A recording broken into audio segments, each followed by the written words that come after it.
Visit na buhay na talaga to, oh. Napakahirap na nga ng buhay natin. Nagdala ka pa kasi ng bata rito. Isang buwan na yan dito, ah. Kailan ba yung kukunin ng tatay niya? Bakit mo inako ang responsibilidad hindi naman ikaw ang ina niyan? Elo, wala na kasi mapupunta nitong bata. Kawawa naman ito kung magpapalaboy-laboy lang dyan sa daan. Kaya sana, bigyan niyo naman po sana ako ng kaunti pang oras. Pangako, hahanap din kami ng ibang bahay. Pero sa ngayon... Sa ngayon, magiging palamunin na muna yan dito. Ala? Diyos ko naman, Mira. Pinag-aaral kasi kita noon, mas inuna mong lumande. Tapos, nagsyota ka pa ng lalaking may anak na. At ngayon, ikaw ang tumatayong nanay wala ka rin namang trabaho. Hinayupa ka talagang babae ka, oh. Hindi ka na talaga nag-iisip kahit na kailan Alam ko naman na nagkamali ako, Lo. Pero sana, bigyan niyo na ako ng pagkakataon na mapatunayan babawi ako. Sige na, Lo. Kawawa naman yung bata O sige, bumawi ka. Pero, ito ang kondisyon. Ikaw ang magpapalamon sa batang yan. Hindi ko na sagutin yan. Tumira kayo rito. Pakilusin mo yan. Paglabahin mo. Kasi ayaw ko ng tatamad-tamad. Kung hindi, palalayasin ko ang batang yan at isasama na rin kita. Lo, 9 na taon pa lang po itong si Buboy. Hindi pa po niya alam yung mga gusto niyong ipagawa. Kaya sana... Sus! Yung apo nga ni Berto, 7 taon lang nagtitinda na ng mani sa palengke. Tapos yung batang yan, 9 na taon na tatamad-tamad pa. Diyos ko naman hindi mo pa makausap na maayos kasi hindi naman makapagsalita. Tingnan mo yan. Sino hindi mabubwisit sa ganyan? Wala na ngang kwenta, wala pang masabi. Lo naman, hindi po yata tama na pati ang kapansanan niya idamay pa po ninyo. Huwag mo akong dramahan, Mira, ha? Nabubwisit na ako sa buhay na to. Basta, yun ang kondisyon ko. Kapag ayaw mo, di lumayas na kayo. Lumabas na ang matandang lalaki na halos umuusok na ang ilong sa galit. Si Mira naman ay napayakap na lamang sa batang si Buboy. Ang senaryong yon ay nasaksihan lahat ng binatang si Nelson na kanina pa pala nasa harapan ng bintana. Nang makita siya ni Mira ay agad siya nitong nilapitan. Hiyang-hiyang humarap sa kanya ang dalaga. Nakayuko pa ito at hindi makatingin sa mga mata niya. Narinig mo ba lahat? Oo, sorry Hindi ko maiwasang tumambay Nag-alala kasi ako na baka saktan ni Mamburong yung bata. Pasensya ka na, pero bakit ka narito? May kailangan ka ba? Ibibigay ko lang sana itong pandesal para sa inyo ni Buboy. Ito, tanggapin mo. Nakakaya na. Palagi ka na lang nagbibigay sa amin ng pagkain. Hindi ko alam kung kailan ako makakabawi sa iyo Hindi mo naman kailangan bumawi. Ginagawa ko naman ito kasi gusto ko. Ay, siya nga pala. Wala pa rin ba yung tatay ng bata? 1 buwan na. Hindi ko nga alam Sa totoo lang, sobrang nag-aalala na ako. Kasi nung huli kami nag-usap sa telepono, parang natataranta siya. Parang may humahabol sa kanya. Tapos, ang sabi niya sa akin, alagaan ko raw ng mabuti si Buboy. Hindi ko alam kung anong meron. Basta, nung bago mangyari yon, ilang araw siyang parang balisa. Lagi siyang may nararamdaman. Tapos, tuwing madaling araw, palagi siyang gising. Baka naman may nakaaway yung syota mong yun. Nakaaway? Wala naman Basta ang nakikita ko lang sa kanya, para siyang may naririnig palagi. Tapos, hindi niya inaalis yung itak sa tabi niya. Ang sabi pa niya, kailangan daw ligtas kami sa mga nilalang na yon. Ewan ko ba, nalilito rin ako sa kanya Yan kasi ang problema kapag malihim na tao no? Wala ka tuloy alam ngayon kung anong nangyayari. Kung ako na lang kasi sana ang pinili mo, hindi ka na sana problemado ngayon. Ha? Anong sinasabi mo? Wala. Ang sabi ko, kumain na kayo ni Buboy. Baka gutom na yung bata Maraming salamat talaga. Nelson, kung wala ka, baka hindi ko na talaga alam ang gagawin ko. Drama mo naman masyado. Malamang tutulungan kita. Magkababata tayo Para saan pat sabay tayong lumaki kung hahayaan lang kitang ganyan. Basta, puntahan mo na lang ako sa bahay kapag may problema ka. Tutulong naman ako kapag kaya ko Maraming salamat talaga. Ngumiti na lamang si Nelson at saka pumasok na rin ang babae sa loob. Kumaway na lamang siya at nagpaalam. Paglabas niya sa bakuran ng dalaga, nakaabang na pala ang dalawa niyang kaibigan sa labas para lang asarin siya. Uy, pumoporma yung tropa natin na tumaasang sa isang iglap lang eh. Mapapasa kanya yung matamis na pagmamahal ng isang dilag na kababata. At ang pag-asang tila nagingalo ay muling nabigyan ng liwanag na ang kanyang karibal bigla na lamang naglaho sa hangin na para bang mabahong utot. Uy, para kayong mga siraulo dyan. Inabangan niyo talaga ako dyan ha, para lang sabihin ng mga yan. Napadalang naman kami. Nakita ka namin kausap si Maring Mira.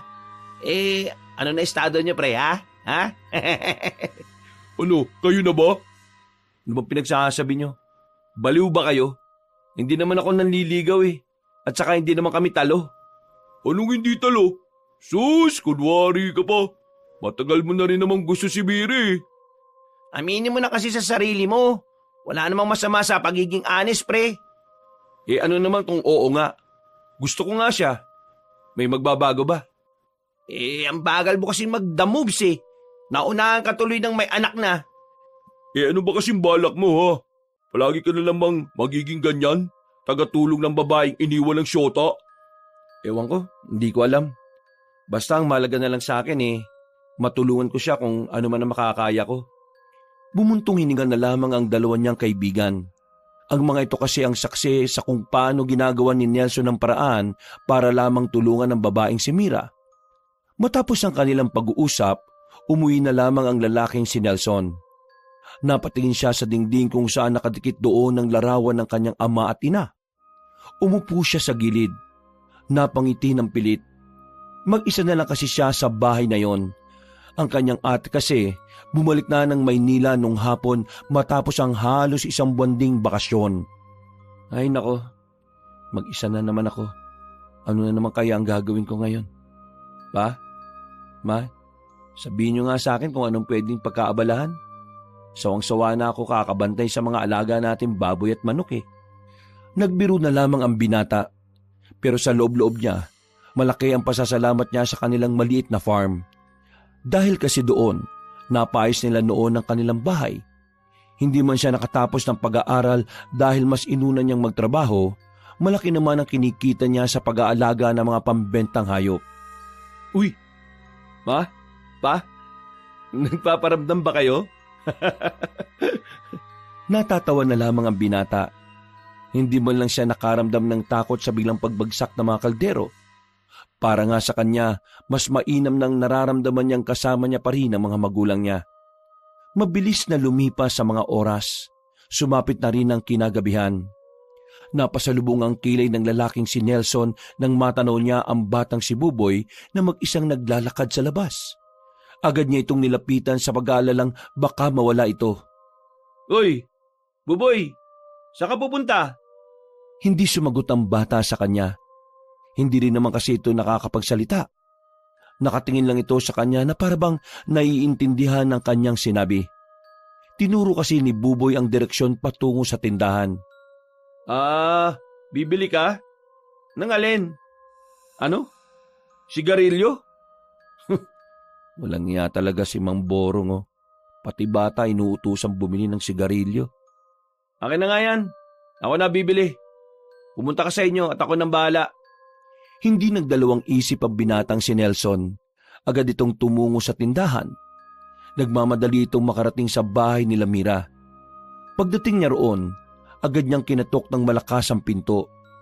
Hindi na kasi niya kinakaya ang inis para sa matandang lalaki. Bakit ba ang lakas-lakas ng katok mo ha? Nakakabala ka na. Nakita ko po kasi itong si Buboy. Bibili ng sigarilyo sa labas. Kayo po ba nag-utos sa kanya? Oo, ako nga. Bakit? Anong problema? Hindi niyo po dapat inutusan ng bata na bumili ng sigarilyo. Bakit? Hindi ba pwedeng utusan ng batang yan? Hindi naman sa hindi pwede.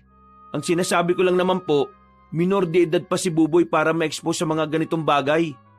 Gaya nito. Kaya ako na lang ang bumili. Inago ni Mang Borong ang hawak-hawak na sigarilyo at saka pinagpatuloy ang pagsusungit. Expose kapag nalalaban.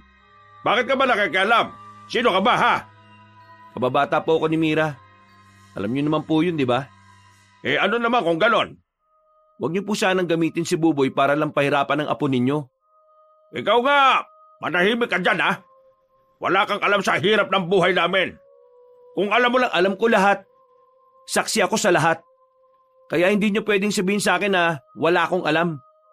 Kaya nakikiusap ako sa inyo. Kung hindi niyo kayang mahalin ng batang to, huwag niyo naman po sanang pahirapan o saktan. eh bakit? Ano ba kasi pakialam mo, ha? Ama ka ba ng batang yan? Sino ka ba para magsalita sa akin ng ganyan, ha? Manahimik ka nga dyan, Nelson. Baka hindi kita batansya dyan. Nako. O sige na, Buboy. Pumasok ka na sa loob. Hintayin mo na lang makabalik yung mama Mira mo. Inakausap pa kita. Huwag kang bastos, oy! Subukan niyo lang saktan si Mira at Buboy. Ako makakalaban ninyo. Bago pa mas lalong bumulusok ang galit na matandang si Borong, umalis na rin si Nelson. Napapailing na lamang siya.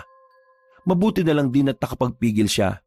Dahil malamang sa malamang, baka inatake na sa puso sa sobrang galit si Mang Borong. Dahil wala namang gagawin si Nelson sa kanyang bahay, pinuntahan na lamang niya ang kanyang babuyan at manukan. Pati na rin ang iba pa niyang alagang hayop. Naabutan niya roon ng tagapangalagang si Aling Nita. Ang matandang ito ang nagsilbi na niyang katiwala pagdating sa mga alaga niya. Oh, Aling Nita, bakit narito pa kayo? Gabi na. Dapat nagpapahinga na kayo. Eh kasi naman Nelson, natatakot ako at baka may umatake sa mga alaga natin dito. Aatake? Sino naman po kayang aatake sa alaga natin? Ay nako, huli ka na naman siguro sa balita, ano? Hindi ko po alam eh. Ano po bang balita? Umuwi kasi ang kapatid ko galing sa kabilang probinsya. Ang sabi, inatake raw ng mga aswang ang mga alaga nilang hayop doon. Nababahala ako. Ang sabi kasi ng kapatid ko, baka raw dito lumipat ang mga aswang na yun kasi katabi lang din ang probinsya natin. Aling Nita, hindi naman po yata totoo mga aswang eh. Ano ka ba, bata ka? Wala ka talagang alam sa mga ganun, ano? Nung nabubuhay pa ang mga magulang nyo ng ate mo, nako, sila pa nga nagsasabi sa akin na may mga aswang talaga dito sa bansa natin. Marami sila at hindi natin sila dapat baliwalain. Kung yan ang paniniwala ninyo, wala naman akong karapatan na kontrahin yan. Basta ang sa akin lang naman, huwag nyo na po masyadong pagurin ng sarili ninyo. Dapat nagpapahinga na kayo. Ikaw ba? Bakit ka ba nandito pa? Dapat nasa bahay ka na, di ba? Boring ho sa bahay eh. Bala ko lang sanang kausapin yung mga baboy. Loko-loko ka talaga, bata ka.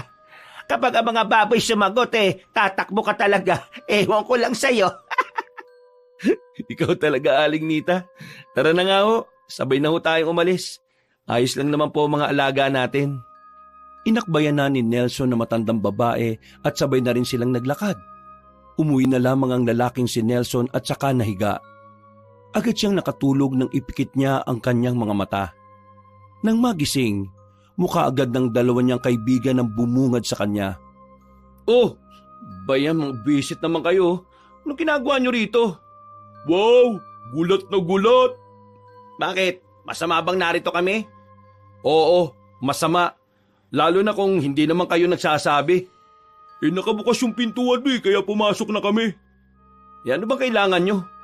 Aga-aga eh. Anong aga-aga? Tangali na, uy. 10:00 na, pre. Lumabas ka na dyan. Kakain na tayo. Anong kakain?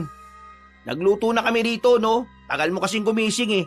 Kala namin kanina, wala ka ng pulso eh. Bakit kayo nagluto? Anong meron? Sira ulo ka ba? Birthday mo ngayon, no? Ha? Sandaling napaisip ang binatang si Nelson. Pagtingin niya sa kalendaryo na nakasabit sa tapat niya, dito niya lamang napagtanto na tama nga ang sinabi ng dalawa niyang kaibigan. Kahit ang sarili niyang kaarawan ay nakalimutan niya rin. Nakakalimutan ko na. Salamat at pinaalala niyo ah. Uy, tara na. Nagugutom na ako no? Paglabas ni Nelson sa kanilang sala, naabutan niya naroon si Mira at Buboy. Agad na napangiti ang binatang si Nelson at hindi niya kasi inakalang makakasama niya ang mag-ina sa kanyang kaarawan. Nung araw na yon, Naging maayos at masaya naman ang sandaling yon. Para kay Nelson, yun na ang pinaka-memorable na araw ng buhay niya. Maraming salamat nga pala sa halos buong araw na nakasama ko kayo ni Buboy. Maraming salamat din sa pagtanggap. Ang sarap ng mga niluto nila Ading at Jeff. Masarap talaga magluto yung mga yon. Tayo lang ang tagakain eh. Oh, Buboy, uuwi na kayo ni mama mo ha. Hahatid ko na kayo. Hindi, okay na kami. Kahit na hindi mo na kami ihatid. Ang lapit lang naman eh. Sigurado ka ba?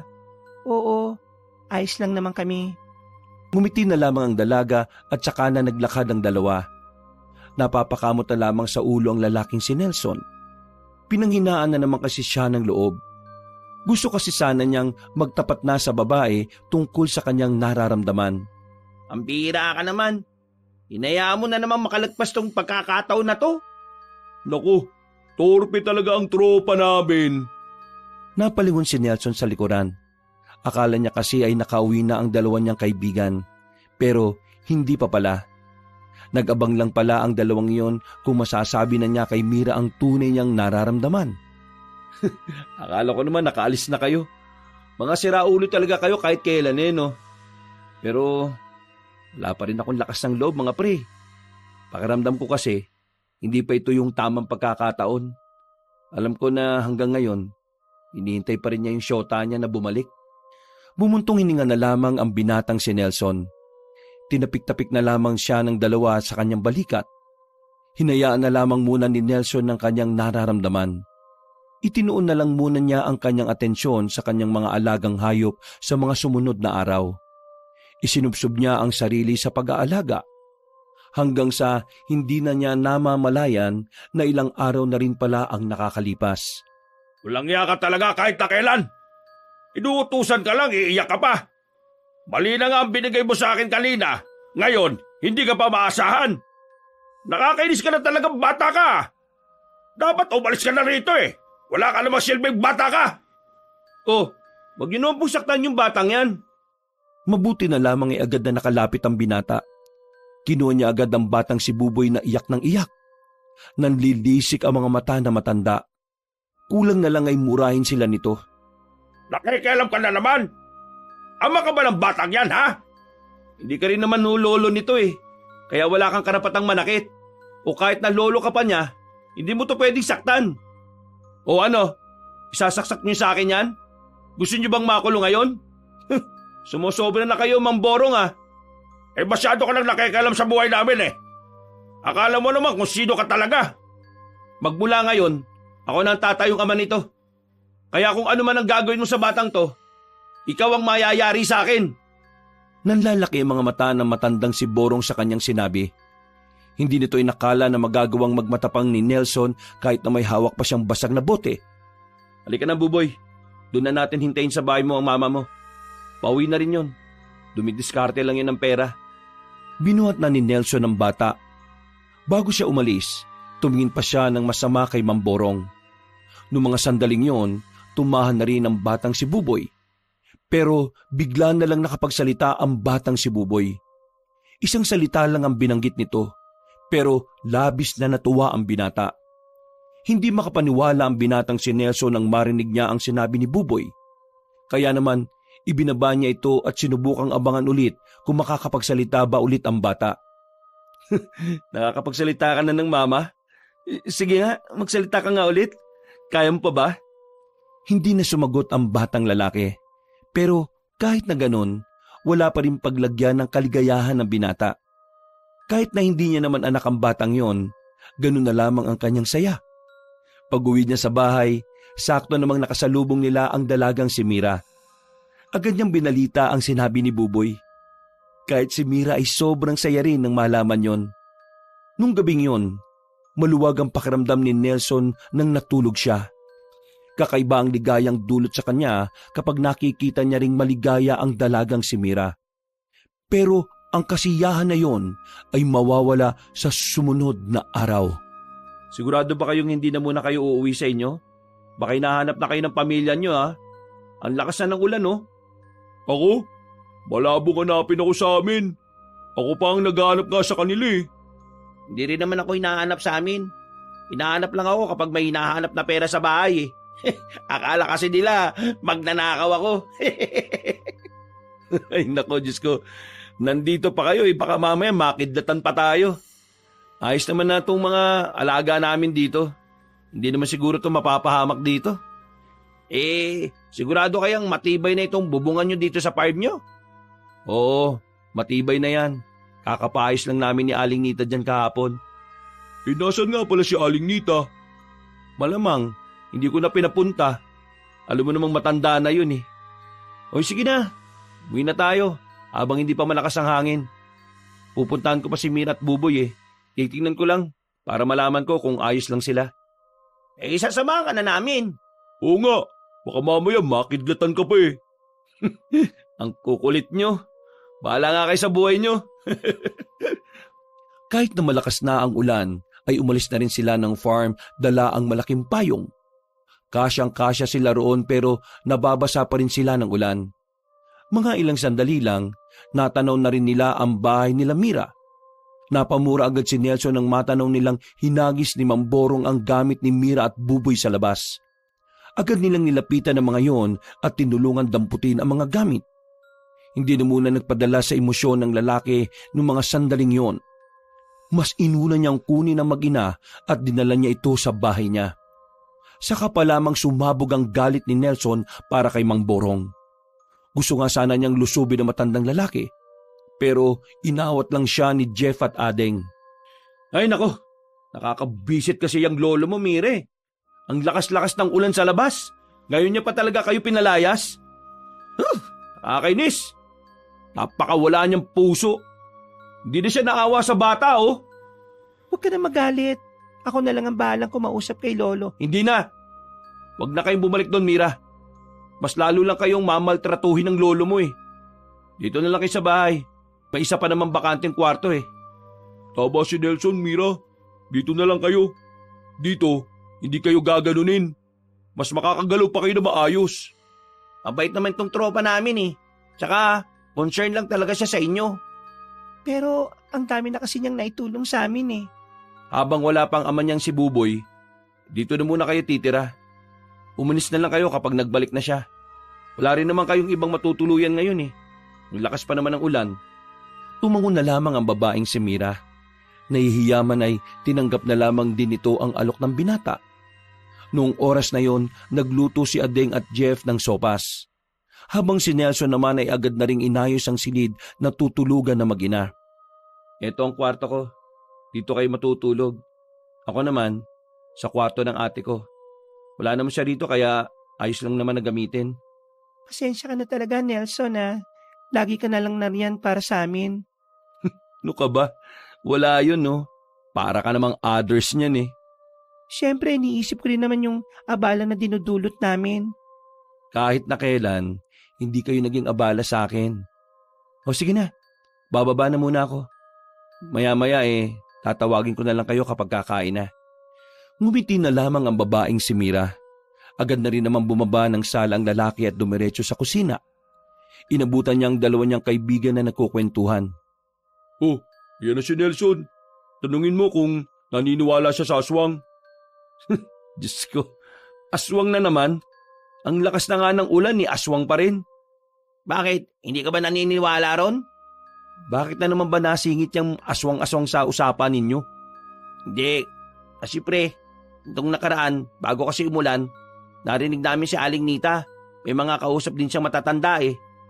Ang usapan nila, yung mga aswang daw, tinatarget yung mga alagang hayop sa kabilang probinsya. Ay nako, nakakwento na sa akin yan ni Aling Nita. Wala namang kasiguraduhan kung totoo yung kwento na yan eh. Eh di sinasabi mong nagsisinungaling si Aling Nita. Sumbong kita dyan. Baliw, di naman sa ganun. Ang sa akin lang, baka narinig lang din ni Aling Nita yun. Pero ito seryoso ah. Alam niyo bang nakakita na yung mama ko noon ng aswang? Uwe, hindi yung kwentong barbero ah. Malamang hindi. Kwento to ni mama eh. Nung pinagbubuntis niya raw kasi ako, inaaswang siya dati. Nakita niya yung lalaki raw na nasa ibabaw ng bubong namin. Lumabas kasi siya ng bahay eh. Tapos, Takbo siya pabalik sa loob eh. Muntikan na raw siyang mahabol. Mabuti na nga lang daw, nagising ang lahat ng tao sa amin. Ah, inaswang ang mama mo habang pinagbubuntis ka? Kaya pala, buka kang aswang. Uy, orong timong naman to. Seryoso itong taong nagkukwento eh. De, biro lang naman. O naman, umiiyak ka naman kaagad.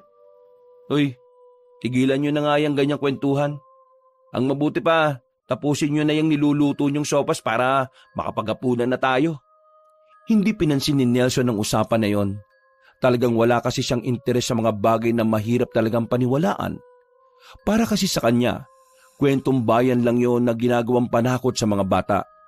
Na kahit na kailan, hinding-hindi magiging totoo. Payapa silang nakakain nun, at sa pagsapit ng gabi, mahimbing na ang kanilang pagtulog ng dahil sa lamig ng panahon. Lumipas pa ang 2 araw.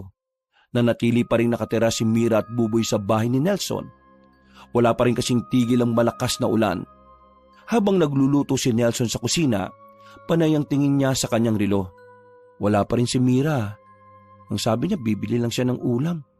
Mag-iisang oras na, wala pa rin. Pagtingin ni Nelson sa sala, nakita niya ang batang si Buboy. Nung una, tahimik lang yung nakaupo ron. Pero maya-maya lang, nakita na niyang tumayo at naglakad palapit sa pintuan ng sala. O Buboy, hintayin na lang natin dumating ang mama mo ha. Buboy! Uy! Teka, huwag kang lalabas! Malakas ang ulan oh! Agad na binitiwan ni Nelson ang sandok. Ilang sandali lang, pagtingin ni Nelson sa labas, nakita niyang nakabulagta na ang batang si Buboy sa lupa. Umuusok pa ang buong katawan nito. Kaya ang unang pumasok sa kanyang isipan ay nakidlatan ng bata. Sa sobrang taranta niya, binuhat niya si Buboy at saka ipinasok sa bahay. Kinuha naman niya agad ang cellphone na dipindot. Mabuti na lang talaga at may signal pa nung mga sandaling yon. Kaya naman, agad niyang tinawagan ang kanyang kaibigan na si Jeff. Pare, wala na akong panahon para magpaliwanag pa. Pumunta na lang kayo rito. Hindi na naman nagtagal, dumating na ang 2 binata. Wala pa ring malay si Buboy ng mga oras na yon. Inihiga na lang nila yon sa sofa. Nakidlatan? Bakit wala man lang lapno sa kanya? Sigurado ko bang nakidlatan siya? Baka naman naimatay lang kasi muntik na siyang tamaan.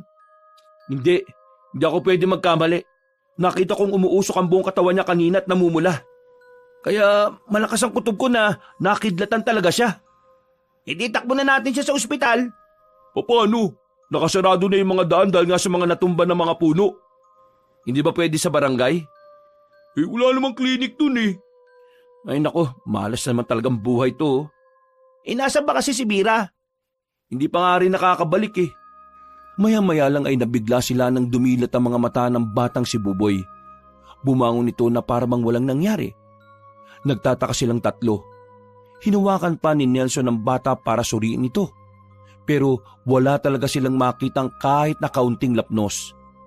Buboy, ayos ka lang ba? Naririnig mo ba ako? Si Mama, nasa panganib. Ay gagi, nakakapagsalita? Hindi malaman ng 3 binata kung ano ang kanilang mararamdaman. Sa isip-isip ni Nelson, nakaapekto yata ang kidlat para makapagsalitang muli ang bata. Nakakapagsalita ka na? Si Mama, nasa panganib. Kinuha siya ng mga aswang. Buboy, ano bang pinagsasabi mo? Nakita ko sa panaginip ko si Mama Mira. Kinuha siya ng mga lalaking halimaw. Pre, paano kung tama si Buboy? Anong tama? Paano makukuha ng aswang si Mira wala namang ganun? Totoong aswang. Hindi sila katang-isip lang. Teka nga muna. Paano ka nakakapagsalita ngayon? At talagang tuwid ka na magsalita? Paano nangyari? Isang anghel sa kalangitan ang nakakita ng kalagayan ko. Ang kutob ko po, ako ang gusto niyang gawing instrumento para kalabanin ng kasamaan. Ha? Marami pang pinagsasabing weirdong bagay ang bata. Pinakikinggan na lamang nila yon kahit na hindi naniniwala si Nelson. Para itong matanda kung magsalita. Makakaharap sila sa sala. Nakatingin lang sila sa batang si Buboy. Ang bata naman, panay ang tingin sa labas. Kung minsan ay pumipikit, na parang meron itong binubulong na kung ano-ano. Pare, parang naging ibang tao si Buboy ah. Ang dami niyang sinasabi na parang siya lang ang nakakaalam eh. Tingin ko, kailangan na natin siyang paniwalaan. Oo nga pre, parang marami talaga siyang alam. May kakaiba siguro talaga yung kidlat na tumama sa kanya. Buboy, totoo bang walang nangyaring masama sa'yo? Wala bang masakit sa katawan mo?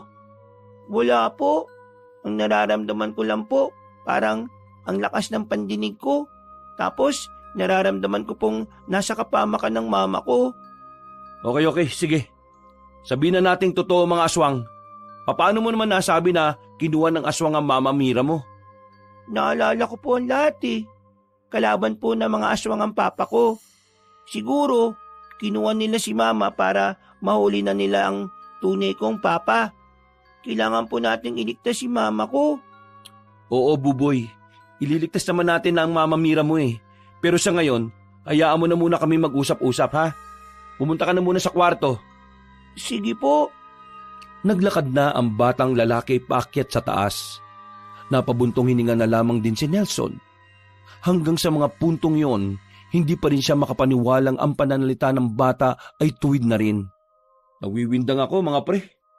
Unang-una, tinamaan ng kidlat. Pangalawa, nakapagsalita ng tuwid. Tapos ngayon naman, tungkol sa aswang. Dinukot daw ng mga aswang yung mama niya kasi ano. Ay nako basta, kainis.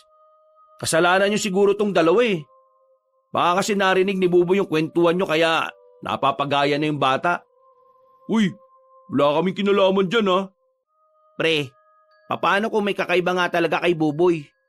Anong kakaiba? Na baka nga totoo yung sinasabi niya. Ano? Eh kasi tingnan mo napaka-imposible naman kasi na tamaan siya ng kidlat tapos wala man lang nangyari sa kanya. Oo nga naman. Di ba ikaw na nagsabi na tinamaan ng kidlat yung batang yon? Napaisip si Nelson. Wala siyang balak na paniwalaan ng ideyang kakaiba si Buboy. Pero habang tumatagal, unti-unti na siyang nakukumbinsi na baka nga si Buboy ay hindi gaya ng pangkaraniwang bata. Matapos ang kanilang usapan, pinuntahan nila si Buboy sa kwarto nito. Naalarma sila nang maabutan nilang wala roon ang bata. Nagtutulakan pa sila sa hagdanan. Pagtingin nila sa tapat ng bahay, nakita nila si Buboy na may hawak ng kawayan na hindi naman kalakihan. Nakita nila itong tila nag-iensayo kung paano humawak ng sandata. Oh, tingnan mo Nelson oh. Tingnan mo kung normal ba si Buboy oh. Pre, sugo yata ng liwanag ang batang yan. Diyos ko, ano ba itong nangyayari? Hinayaan na lamang nila ang batang si Buboy na gawin yon sa gitna ng malakas na ulan. Makalipas lang ang halos 10 minuto, pumasok na rin ang bata sa loob ng bahay. Nakatingin ito sa kanila ng seryoso, pero hindi na yon nagsalita at dumiretso na lamang sa itaas. Nung gabing yon, windang na windang ang utak ni Nelson. Parang gusto na lamang mahimatay. Dakong 12:00 ng gabi, bahagya na rin humina ang ulan. Wala na si Adeng at Jeff nung mga sandaling yon. Tanging si Nelson na lamang ang nasa sala. Hinihintay niya pa rin kasing makabalik ang dalagang si Mira. Umalis lang siya sandali para kumuha ng makakain sa kusina. Nakita na lamang niyang lumabas si Buboy. Gusto niyang pigilan ang bata, pero gusto niya ring mapatunayan kung talaga bang espesyal na bata si Buboy noon. Kaya naman, sinundan niya lamang si Buboy hanggang sa makarating na nga sila sa gilid ng gubat. Nakatago lamang si Nelson sa gilid nang marinig niyang magsalita ang bata. Papa, Nelson, wag na po kayo magtago. Nararamdaman ko naman po kayo eh. Sa hindi malamang dahilan, bigla na lamang nagtindigan ng balahibo ng lalaking si Nelson. Wala siyang ideya kung paanong nalaman ni Buboy na kanina pa siya nakasunod. Gayong, hindi naman siya nito nakikita. Lumabas na po kayo dyan. Samahan niyo na lang po ako sa pupuntahan ko. Napilitan na lamang si Nelson na lumabas sa kanyang pinagtataguan. Lumapit na lamang siya sa bata. Saan ka ba pupunta? Umaambon pa oh. May sinasabi sa akin ang anghel. May kailangan akong kunin sa sandata na tsak na makakalaban sa mga aswang. May kailangan akong kunin na sandata na tsak na makakapas lang sa mga aswang. Buboy, ikaw pa rin ba yung Buboy na nakilala ko? Opo, Wala naman po nagbago eh. Naibalik lang po ang pananalita ko. Ibig sabihin, nakakapagsalita ka na noon pa? Opo, nawala lang po yung pananalita ko dahil sa isang pangyayari. Magsasalita pa sana si Nelson nang biglang tumigil sa paglalakad si Buboy. Para itong may pinakiramdaman. Maya-maya, naglakad na ito ng mabilis. Papasok ng kagubatan. Walang nagawa ang lalaking si Nelson kundi ang sundan na lang ang batang si Buboy. Hindi nagtagal, tumigil na sila sa malaking bato. Nung una, wala namang napapansin na kakaiba si Nelson noon. Pero nang lumapit si Buboy, bigla na lamang may lumiwanag sa bato. Merong dinukot doon ng batang lalaki. Isang espada na halos kasing laki lang din ito. Uy! Masamang gumamit ng ganyan ng mga bata ah. Ibinigay po sa akin to ng anghel para kalabanin ng mga aswang. Kaya kailangan ko po itong gamitin. Ano bang anghel? Sinong anghel? Itong malaking bato na umiilaw? Ako lang po nakakakita at nakakarinig sa kanya eh. Ay nako, oo na. Kailangan na nating umuwi, Buboy. Baka lumakas pa ang buhos ng ulan. Tumango ang bata. Para mas mabilis silang makarating ay binuhat na ni Nelson ng batang si Buboy. Pagdating nila sa kanilang bahay ay saka lamang bumuhos ang malakas na ulan. Hawak-hawak pa rin ni Buboy ang espadang nakuha nito. Habang si Nelson hindi pa rin makapaniwala sa mga pangyayari. Para hindi mabuang, palagay niya ay kailangan niya lang talagang tanggapin ang mga kaganapan. Inaumagahan, ambon na lang ang meron. Bumangon ang binata sa kanyang kinahihigaan. Unang pumasok sa isipan niya ay si Mira. Pero paglabas niya ng silid, wala pa rin ang dalaga. Kaya naman pinuntanan niya si Buboy sa taas. Naabutan niya ang batang tila may ibinubulong sa hawak nitong espada. Kagabi mo pa hawak yan? Shh! Wag po kayong maingay. Kumamot na lamang sa ulo ang binata. Maya-maya ay natapos na rin si Buboy sa kanyang ginagawa. Ano bang ginawa mo? Nakausap ko lang po yung espada. Inalam ko lang po kung kinikilala na niya po ako bilang kanyang tagapangalaga. Ganun ba? Si mama mo, wala pa ba? Kagabi ko pa po sinabi sa inyo na kinuha nga siya ng mga aswang, di ba? Pero hindi ko naman alam na seryoso ka pala sa sinasabi mong yun. Kung kinuha siya ng aswang, ililigtas namin siya. Ikaw, Kasama po niyo ako. Ako po makakatalo sa mga aswang eh. natigil ang kanilang usapan nang biglang dumating si Adeng at si Jeff. Hingal na hingal ang mga ito at talaga namang bakas ang kaba sa mukha nila. Ano bang problema nyo? Bakit kayo nagmamadali? Yung form!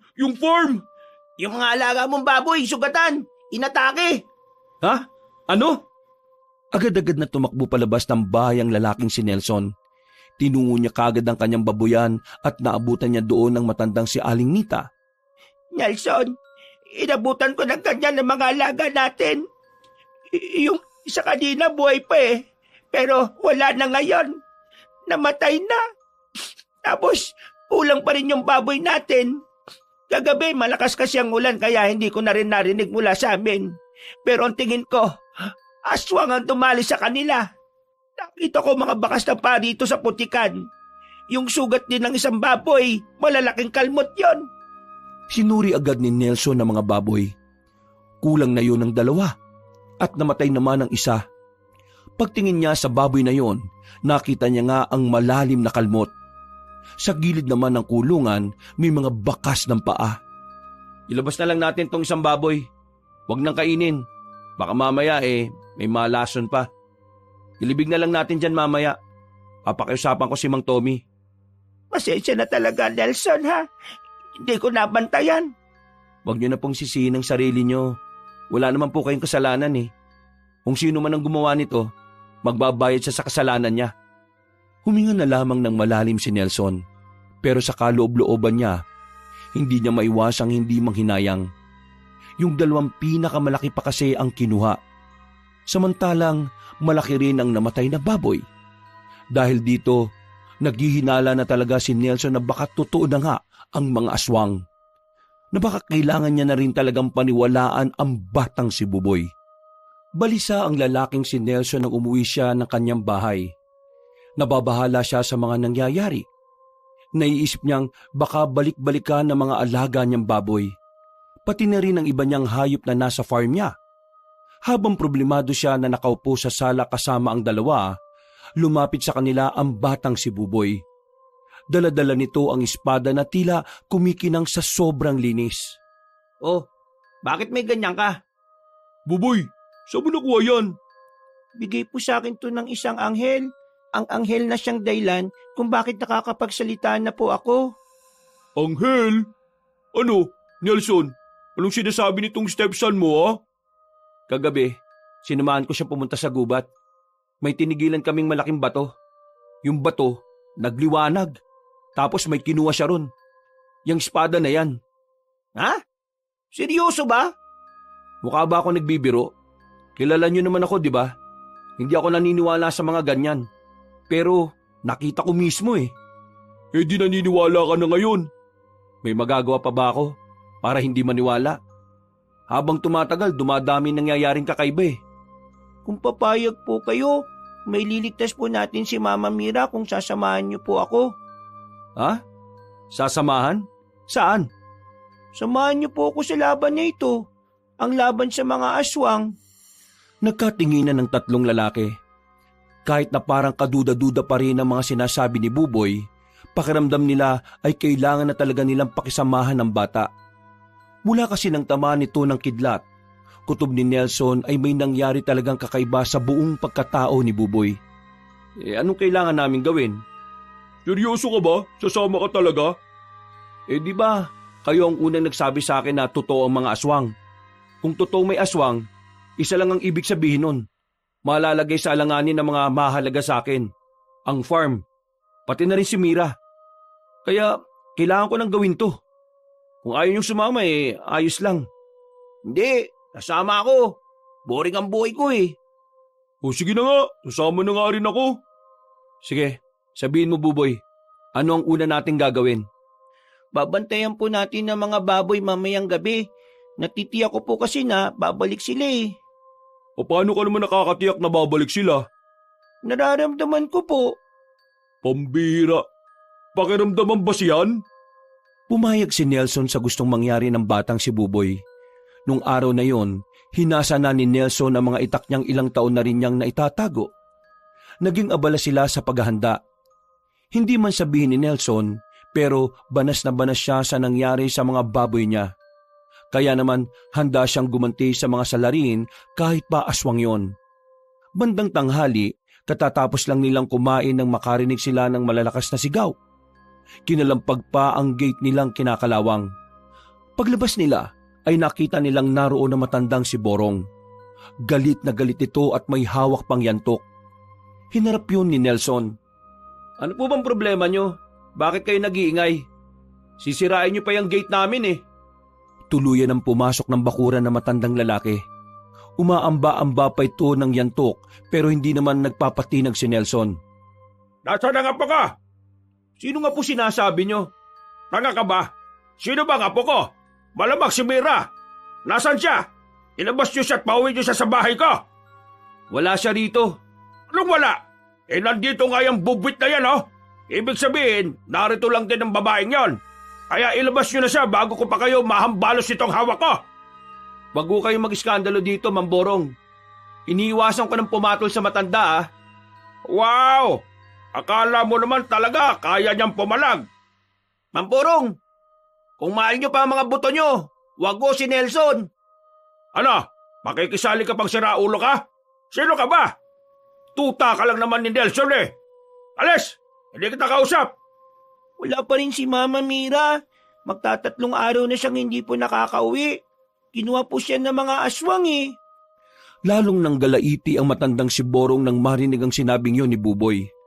Kaya naman ang bata ang sunod nitong pinagbuntungan. Hinuwakan ni Mamborong ang kamay ng bata at takmang hihilahin. Pero nagtaka ang matanda nang hindi niya ito mahila. Masyadong mabigat ang timbang ng bata para madala niya ito ng basta-basta. Bagay na ipinagtaka rin nila Nelson. Bakit hindi kita mahila, bubwit ka? Parang ang bigat-bigat mo. Hindi na po ko yung dating buboy na iiyak lang po kapag inaaway ninyo. Ano? Ano sinabi mo? Hindi na po ako papayag na aapihin niyo lang po ako ulit. Ay, natuto ka na magsalita eh. Natuto ka na rin maging bastos. Hinambalos ni Mamborong ng hawak nitong yantok ang bata. Pero laking gulat nilang lahat nang hawakan lang ni Buboy ang yantok gamit ang isang kamay. Inagaw yun ni Buboy. Pinakita niya pa sa matanda kung paano niya baliin ang yantok. Nanlaki ang mga mata ng matanda. Hindi kasi ito makapaniwala na nagawa yun ng isang batang musmos. Kagaya po ng sinabi ko sa inyo, hindi na po ito yung batang iiyak lang kapag inaaway. Hindi ka basta bata. Demonyo ka! Diablo! Paano mo nabali ang yantok ko? Isa kang Diablo! Hoy! Mag-ingat-ingat ka sa sinasabi mo ha. Baka isilid na kita sa sako. Malis ka na nga! Nanlilisik ang mga mata ng matandang lalaki na si Mamborong ng mga sandaling yon. Nang makalis na yon, agad namang pinagtuunan ni Nelson ang bata. Buboy, paano mo nagawa yun? Dahil po yun sa kapangyarihan na binigay sa akin ng anghel. Sino ba yung anghel na yan? At nang makaharap naman namin? Hindi po siya magpapakita sa inyo. Hindi niyo po siya makikita. Buboy, ito bang mga kakayahan mo? Nakatadaan na ba talaga to para ano? Para labanan mo yung mga aswang? Yung pong sinabi sa akin ng anghel eh. Yung pong sinabi sa akin ng anghel eh. Nung magising ako mula nung tumama sa akin yung kidlat, ako raw ang sugo na inatasan na lalaban sa kasamaan. Nagkakatinginan na lamang ang magkakaibigan. Napapangiti na lamang sila sa ideyang totoong may kakaiba talaga sa bata. Pero sa puntong ito, hindi na sila nagdududa pa kay Buboy. Lahat na ng sasabihin nito ay kanila na kagad pinaniniwalaan. Kaya nang sumapit ang kinagabihan, inihanda na rin nila ang kanilang sarili.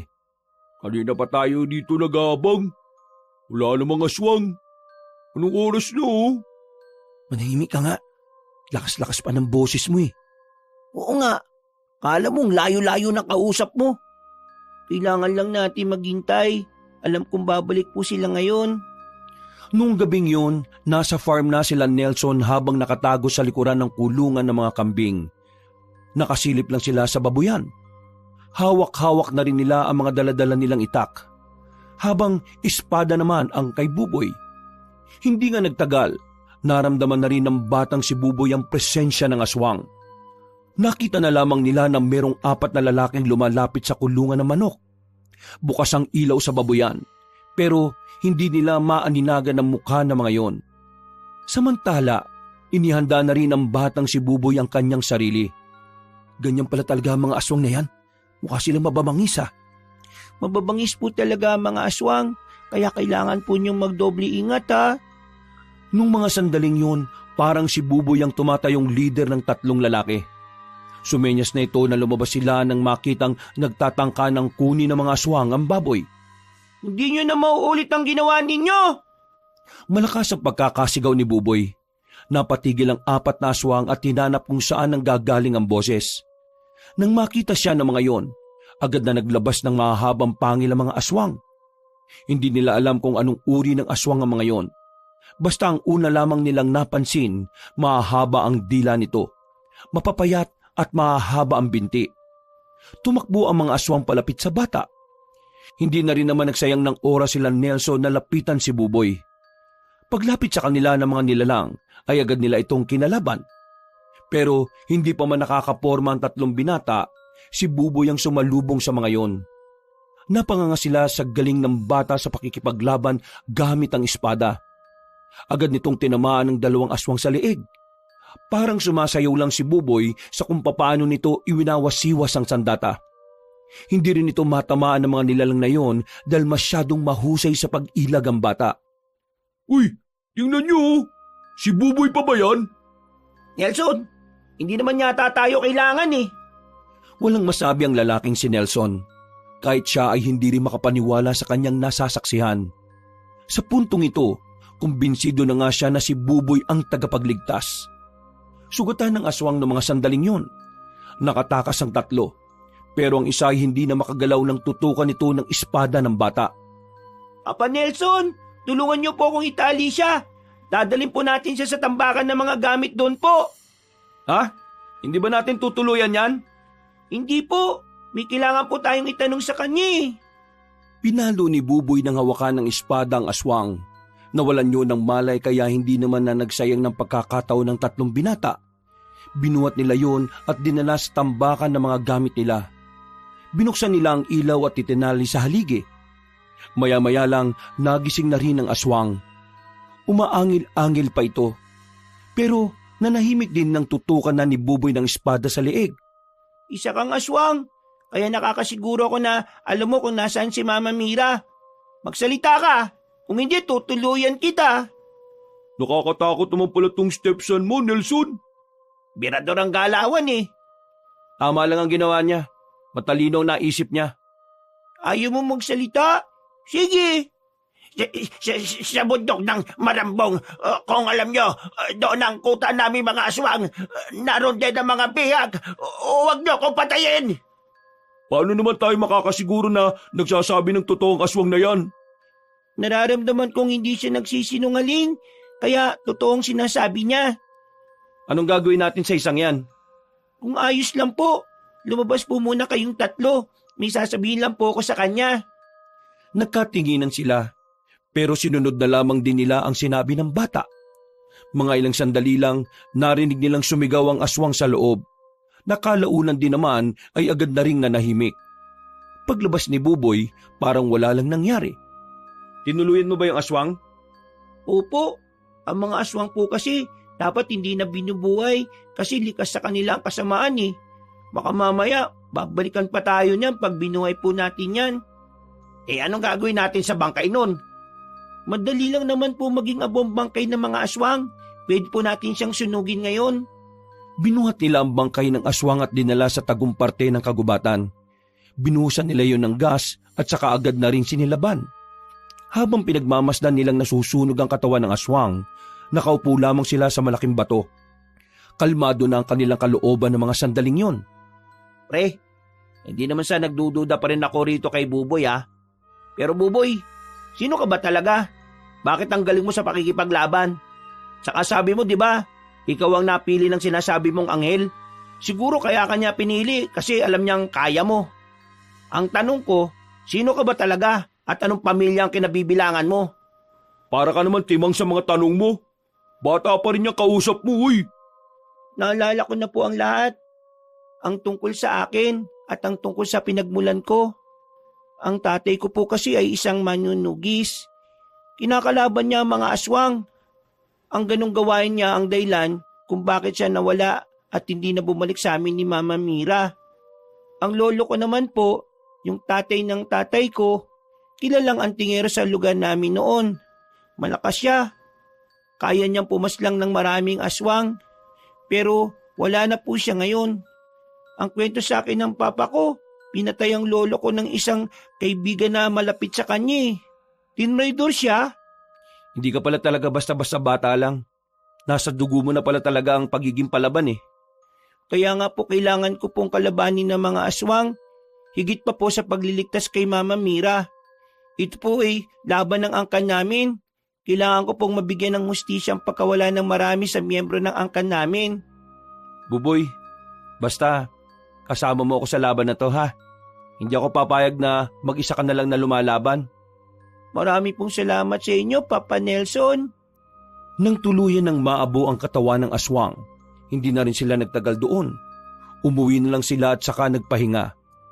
Natulala na lamang si Nelson sa gilid habang iniisip ang mga nangyayari. Napapailing. Para sa kanya, parang nabibilisan siya sa mga kaganapan. Pero ganun pa man, alam niyang kailangan niya talagang maging matibay para samahan ng bata. Kinaumagahan, masarap pa sana ang tulog ni Nelson, kaya nga lang narinig na kagad niyang nagsisigaw na naman sa labas ang matandang si Borong. Sinasabi nito sa lahat ng dumadaan na dyablo ang batang si Buboy. Pero wala naman ni isa ang naniniwala rito. Hindi naman na sana nila yun papansinin. Ang kaso nga lang, kinakalampag nito ang kanilang gate. Lumabas si Nelson para sana lapitan si Mang Borong. Pero inabutan niyang may kasagutan na si Mang Borong na isa pang matandang lalaki. Pasensya ka na, kumpadre. Hindi ko naman sinasadyang mabangga ka. Ikaw ang bigla na lang umikot eh. Kasalanan ko pa ngayon. tingnan mo ang ginawa mo. Dumugo ang labi ko dahil nagkauntugan tayo. Dahil to sa katangahan mo. Huwag naman ganyan, pare. Napadaan lang ako rito dahil meron akong hinahanap. Huwag mo naman akong, tarantado ka pala eh. Paano hindi ako magagalit sa'yo? Bilangga mo ako. Hindi ko nga naman sinasadya. Ikaw nga ang biglang umikot eh. Nakita mo nagsisigaw ako rito, di ba? Imposible hindi ka naman makailag sa akin. Inutel ka ba, ha? Inutel ka? Hinuwakan ni Mamborong ang matandang lalaki sa balikat, pero agad niya yung hinawi at galit na tinulak ang kausap. Huwag mo ka ba hawak-hawakan, ha? Hindi kita kilala. Habang nagkakasagutan ng dalawang matanda sa labas, napabuntong hininga na lamang ang lalaking si Nelson. Sino yung kaaway ni Mamborong? Parang kanina lang sigaw siya ng sigaw dito sa atin ah. Hindi ko rin kilala yung matanda eh, pero nakabanggaan niya raw. Ayun, nagalit tong si Mamborong. Buti nga hindi siya pinapatulan ng isang matanda eh. Mukha pa namang basagulero. Hindi na lamang nila pinansin ang mga nangyayari sa labas. Mga ilang sandali lang din kasi ay natigil na rin ang mga yun. Maya-maya pa, nagising na ang batang si Buboy. Ang sabi ng bata ay meron itong naramdamang mabigat na presensya sa paligid. Pero hindi rin naman ito mapaliwanag. Nang tingnan naman nila ang paligid, wala naman silang nakitang kahit na anong aswang. Mabilis na lumipas sa mga oras at sumapit na rin ang hapon. Maya-maya pa, bumalik na si Jeff galing sa labas. Pre, si Mamborong. O bakit? Si Mamborong pre. Bakit nga? Nagingalo sa bahay nila ngayon. Ha? Paanong naghihingalo? Ang lakas-lakas pang ang sumisigaw kanina.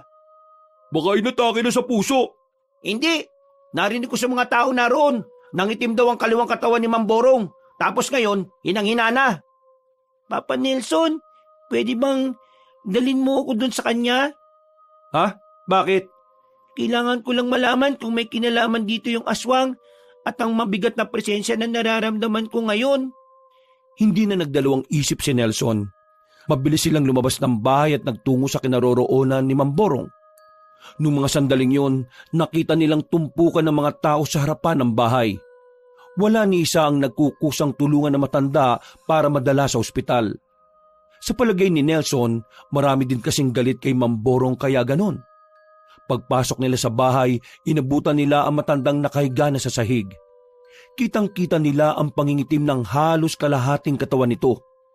Hinawakan ni Buboy ang balikat na matanda.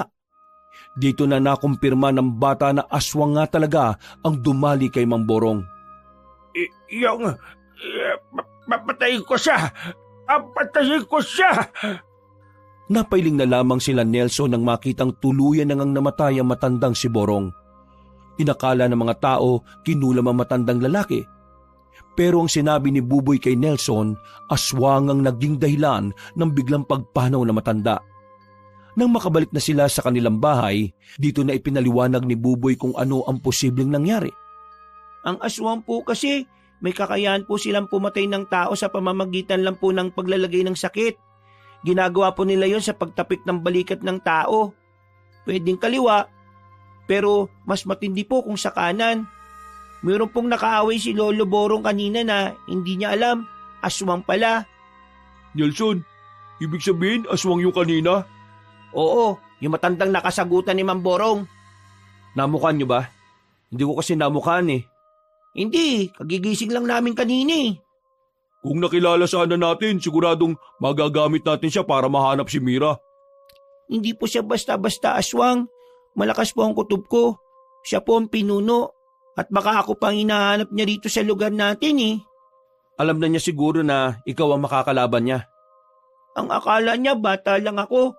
Kaya malakas ang loob niyang hanapin po ako dito. Anong balak mo ngayon, Buboy? Sasabayan po natin siya sa paghahanap. Alam ko pong narito pa rin siya. Kailangan lang po nating hintayin na sumapit ang gabi. Sa puntong yun, kinabahan na naman ng kalooban ni Nelson. Pakiramdam niya kasi ay mapapalaban na naman ang batang si Buboy. Kahit na alam niyang marunong naman itong makipaglaban, hindi pa rin niya maiwasang hindi mag-alala para dito. Mabilis na lumipas sa mga sandali. Sumapit na naman ang gabi. Sinadya nilang apat na tumambay sa labas sa pagbabakasakaling madaanan sila ng matandang aswang. Pero Halos mag-iisang oras na sila sa labas ay wala naman silang napapala. Kung hintayin na lang kaya natin sa bahay niyo, Nelson. Nakakapagod tumayo eh. Oy, mais ka nga. Nakatayo ka na nga lang napagod ka pa. Nararamdaman ko na siya. Sigurado ka bang tama yung pakiramdam mo? Nasa alamanan, sa mga puno, sa gubat. Wala silang sinayang na pagkakataon. Nagmamadali silang umalis doon at nagtungo sa kagubatan. Pero noong mga sandaling yon, biglang nagbago ang pakiramdam ni Buboy. Bagay na nagpakaba rin kay Nelson. Tumigil ang bata sa paglalakad nang nasa bukana na sila ng kagubatan. Nagtaka si Nelson. Mula na maging kakaiba si Buboy, yun ang unang beses na nakita nilang tila nag-alangan ito. Anong problema?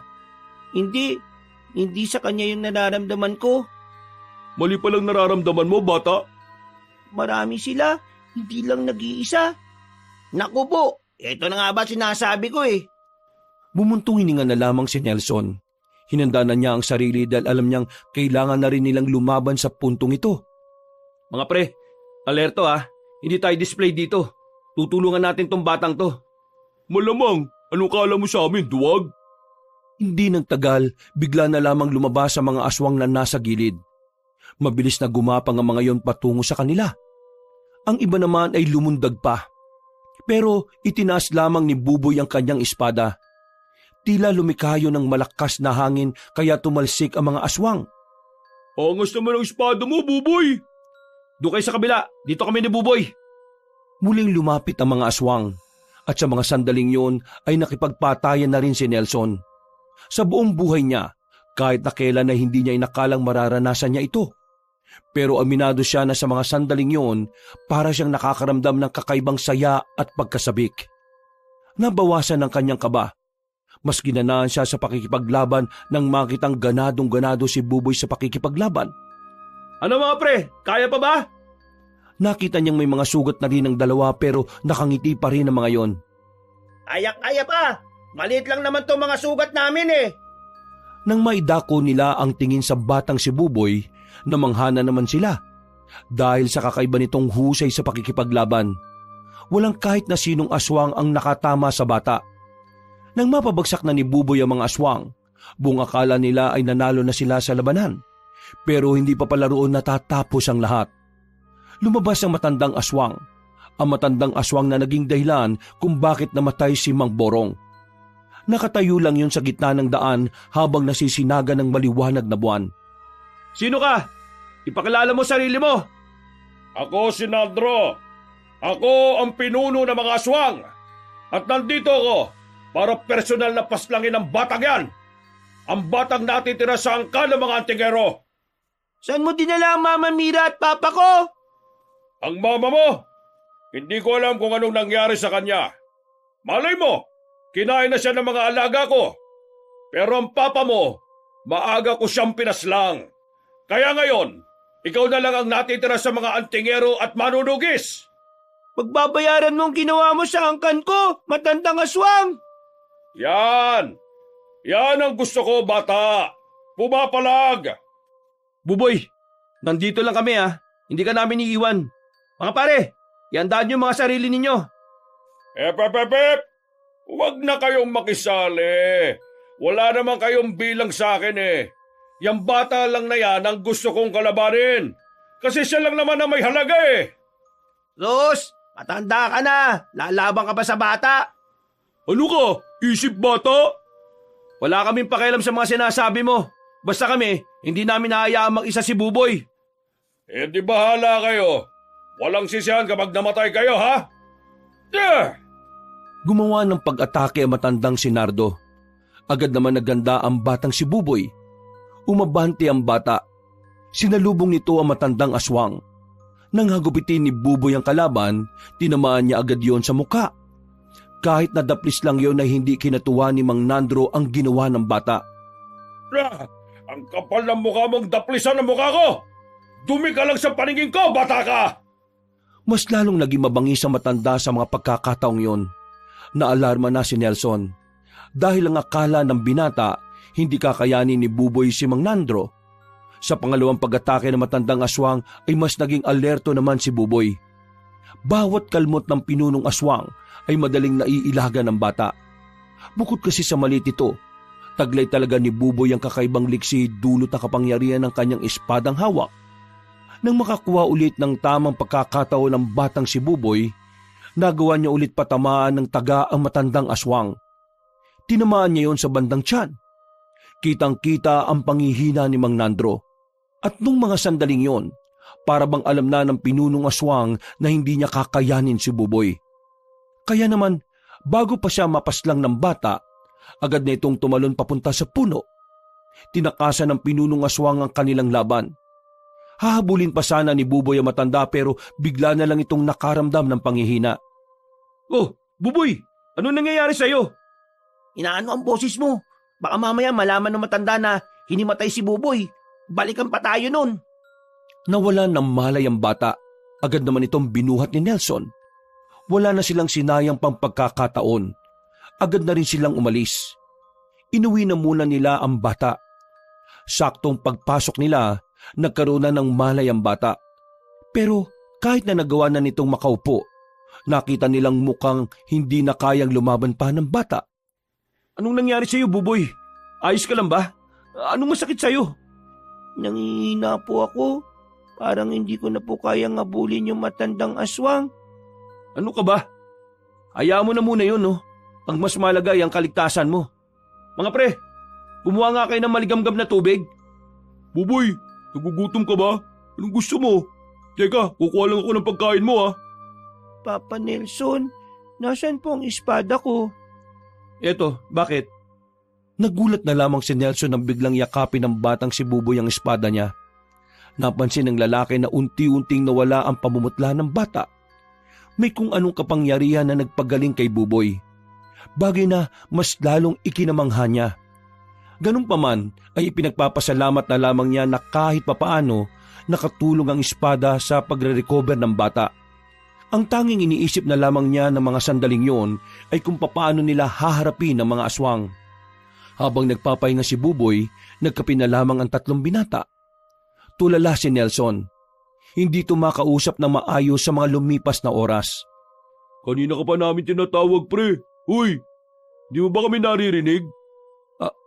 Ha? Ano yun? Iniisip mo pa rin ba yung nangyari kanina? Oo eh. Bakit? Ano bang bumabagabag sa'yo? Okay naman na si Buboy, ah. Wala lang. Naisip ko lang, wala pala akong nagawa kanina para tulungan si Buboy. Sa madaling salita, wala akong nagawa para kay Mira. Alam niyo, mula nang mawala mga magulang ko at mula nang mag-isa na lang ako sa bahay na ito, pakiramdam ko wala na akong silbi.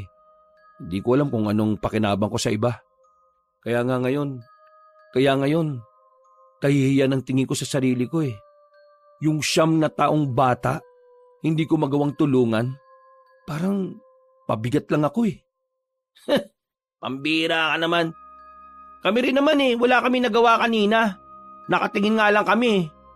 Pero hindi namin inisip na pabigat kami. Kasi alam mo kung bakit?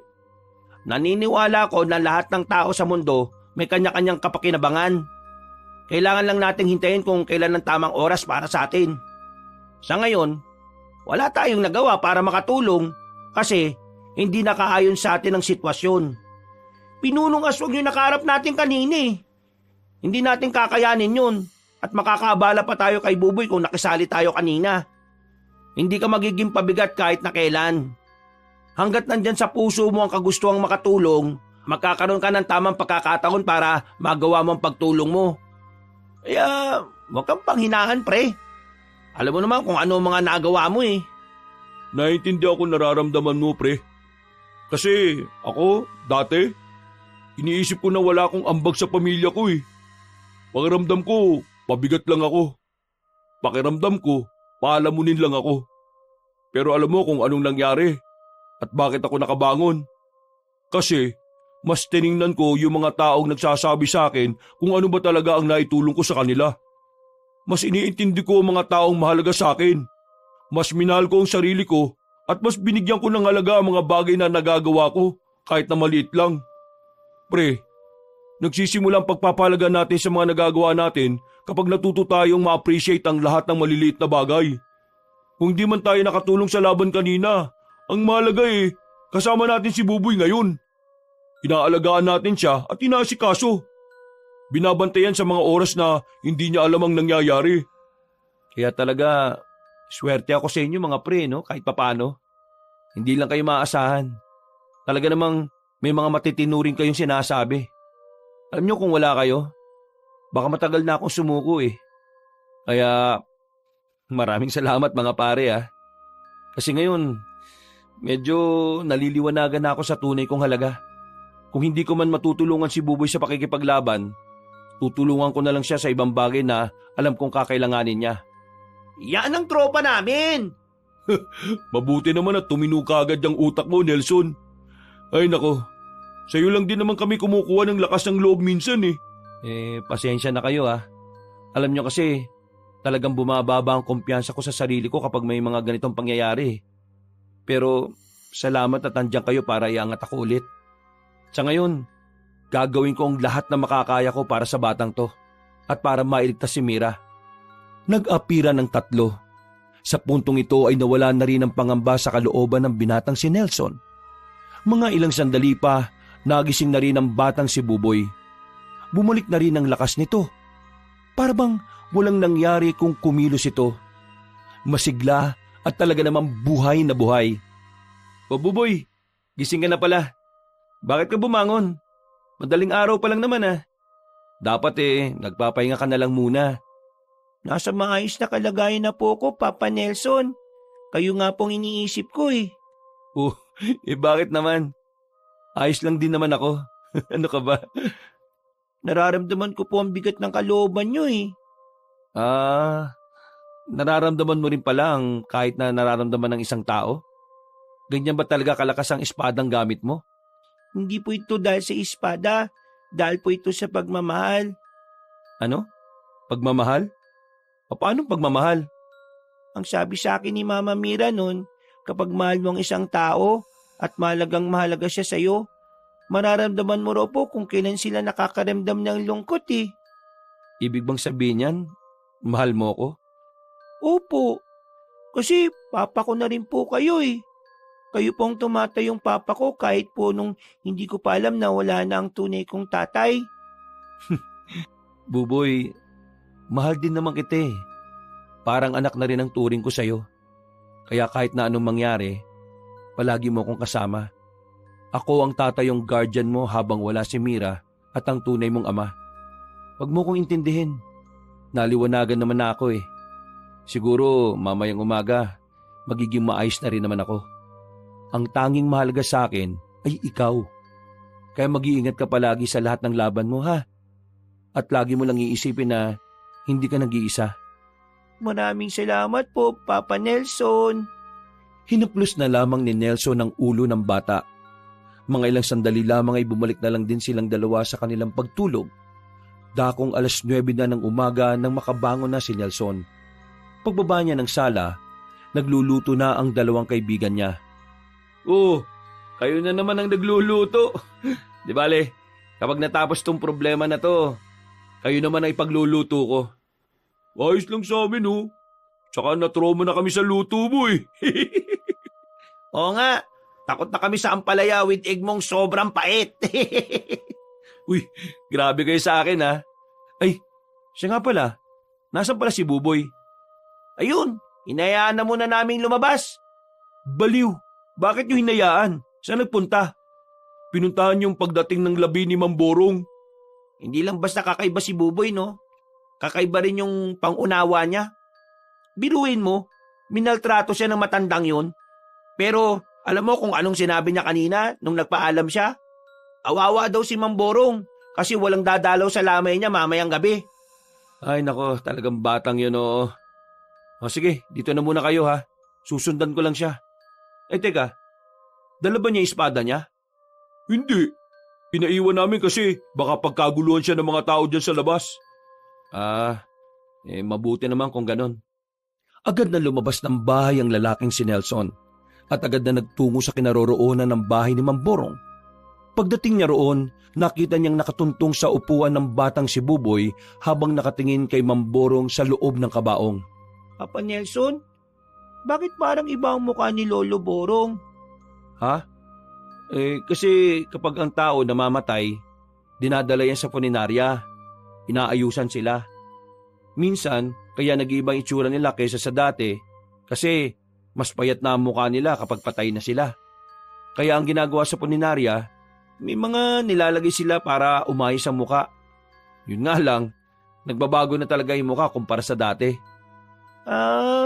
Ganun po pala.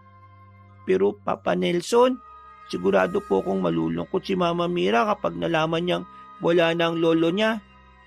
Wala tayong magagawa, Buboy. Yung talaga mangyayari. Ang magagawa lang natin para sa mama mo, dapat nasa tabi niya tayo sa oras na malaman niya na ang nangyari.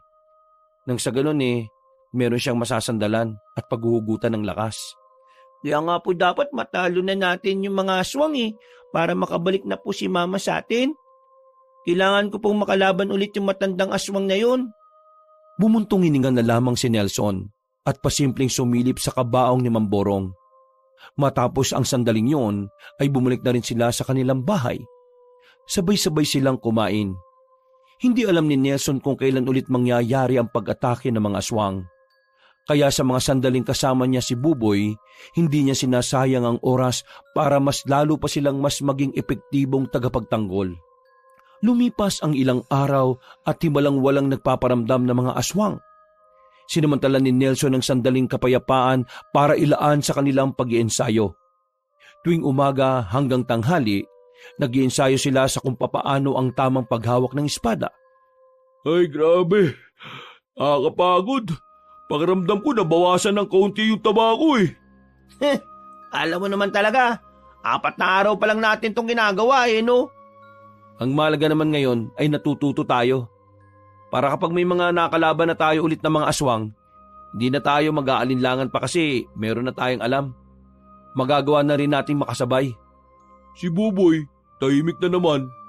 Ano bang ginagawa niya? Napatingin sila sa batang nakatingin sa malayo habang nakaupo sa malaking bato. Nilapitan nila ito at saka tinanong, "May problema ba, Buboy?" Po, wala naman po. Bakit parang malalim ang iniisip mo? Hindi po, natatay lang po ako. Hindi pa po ba tayo uuwi? Ay nako, pambirang batang to. Natatay lang pala. Pwede ka naman dumumi dyan sa likuran ng puno May dala naman tayong tubig. Tapos, tabunan mo na lang ng lupa. Hindi sanay si Buboy sa ganyan. Ang mabuti pa, umuwi na lang muna tayo sa atin. Dali-daling naglakad ang 4 pauwi. Nang makarating na sila sa kanilang baryo, napatigil na naman ang batang si Buboy dahil meron itong inaamoy. O bakit, Buboy? May mga aswang ka bang nararamdaman ngayon? Wala na po sila ngayon pero kanina malakas po ang kutob ko na dumaan sila dito. Hindi kaya hinahanap na si Buboy ng mga aswang? Hindi po ako ang pakay nila. Sino? Nandito sila sa baryo para manguha na naman po ng kakainin. Yung mga alaga ko sa farm. Hindi po. Hindi na po hayop ang gusto nilang kainin Ang gusto na nilang kainin ay ang karne na po ng tao. Kailangan po natin silang bantayan. Nagmamasid sila ngayon At pagsapit ng gabi, saka sila mangunguha ng tao. Sa sinabing yun ni Buboy, muli na namang naalarma ang kanilang kalooban. Pero sa kabilang banda, nakakaroon ng pagkasabik sa puso ni Nelson. Gustong-gusto na niya kasing masubukan kung anuman ang natutunan nila sa pag-iensayo. Higit sa lahat, gustong-gusto na rin niyang matalo ang mga aswang. At nang sa ganon ay makakasama na nilang muli ang babaeng si Mira. Hindi na nila namalayan ang oras. Gabi na pala. Masyado na silang nawili sa kakalaro ng baraha. Dakong 6:00 ng gabi, hinanda na nila ang kanilang sarili. Kinuha na nila ang kanilang mga sandata at binalot na lamang nila ito sa tela. Lumabas na sila ng bahay. Masuring pinakikiramdaman ni Buboy ang paligid. Marami-rami ang mga tao sa labas. Perpektong pagkakataon yun para sa mga aswang. Buboy, wala ka pa bang nararamdaman? Malabo pa po ang pakiramdam ko, Papa Nelson. Paano malabo? Pakiramdam ko narito sila, pero pakiramdam ko rin wala naman. Ay nako, mukhang magulo nga yan ah. Kailangan na lang po nating suriin kung ang mga makakasalubong at nakikita natin normal na tao lang ba o aswang. Sa kanilang pagpapatuloy, meron na silang nakitang lalaki na hindi mapakali. Lingon ng lingon kung saan-saan at nanlilisik din ang mga mata nito. Humapak din ang pisngi. Nakatayo lang yun sa kanto. Kaya naman agad nila itong nilapitan at pinalibutan. Hoy aswang, huwag ka nang tatakas ngayon. Diyan ka pa talaga nag-aabang ng bibiktimihin mo ha. Hindi sumagot sa kanila ang lalaki. Nakatingin lang ito sa kanila at bahagya pang natawa. Hindi rin mapirme ang panga nito sa kakagalaw. Manda ka ngayon. Sandali po, Papa Nelson. Oh, bakit? Hindi naman po siya aswang eh. Nelson, mukhang lulong lang to sa droga. Hindi to aswang. Tingnan mo nga yung panga oh, galaw ng galaw. Tawa pa ng tawa kahit na wala namang nakakatawa. Diyos ko, hayaan nyo na yan. Gobyerno na bahala dyan. Tara. Napapakamot na lamang sa ulo ang lalaking si Nelson.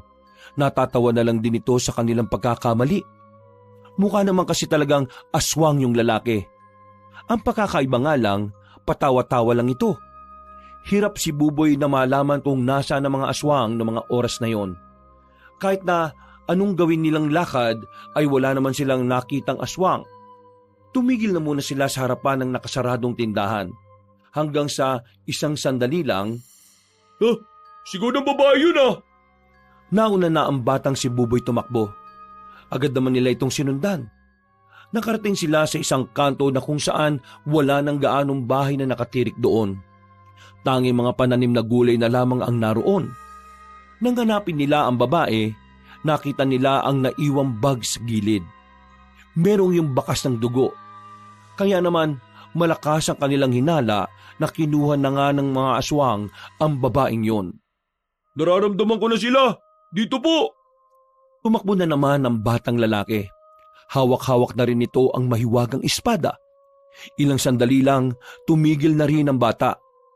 Nakita na rin nila ang mga aswang na pinalilibutan ng isang babae na nakaupo sa damuhan. Kaya naman, wala nang sinayang na pagkakataon ang tatlong binata. Sila ang unang lumusob para iligtas ang babae. Pero si Nelson at Jeff lang ang nakaabot. Nadapa kasi si Adeng nang may matapakan na bato at nadulas. Huwag ka mag-alala, miss. Ligtas ka na ngayon. Walang iya kayo mga aswang kayo ha. Magpo-food trip pa talaga kayo ngayon. Pwes, magutom kayo. Kaya na, Jeff. Agad nilang sinagupa ang mga aswang. Hindi sila nagsayang ng kahit na ilang segundo. Wala silang takot na nararamdaman. Ginamit nila ang kanilang mga natutunan sa pag-iinsayo. Kaya naman, kitang-kita na kahit papaano ay nakakasakay sila sa mga nilalang na yon. Hindi magawang makatama ng mga aswang. Masyadong organisado ang bawat kilos nila. Dahil na rin sa kahusayan, hindi umubra ang mga aswang sa puntong yon. Sa unang pagkakataon, nagawang makapaslang ni Nelson at ni Jeff ng aswang. Habang si Adeng naman ay kakabangon lang mula sa pagkakadapa. Pambirang buhay to. Di pa nga ako nakakalapit. Tapos na eh. Bagal-bagal ka kasi. Teka, nasan si Buboy? Nandito lang yun ah. Oh, nasaan na ba yun? Nawala ang batang si Buboy. Walang nakakita sa kanilang tatlo kung saan na ba yun nagtungo. Ang unang pumasok sa isipan ni Nelson, sa loob ng kagubatan nagpunta si Buboy. Kaya naman, hindi na rin sila nagsayang pa ng oras. Pumunta na sila roon. Hinanap nila si Buboy pero sa mga unang minuto, wala silang mahagilap. Pero hindi sila nawala ng pag-asa. Hanggang sa makita na nga nila ang batang si Buboy na kaharap na ang mga sandamakmak na aswang.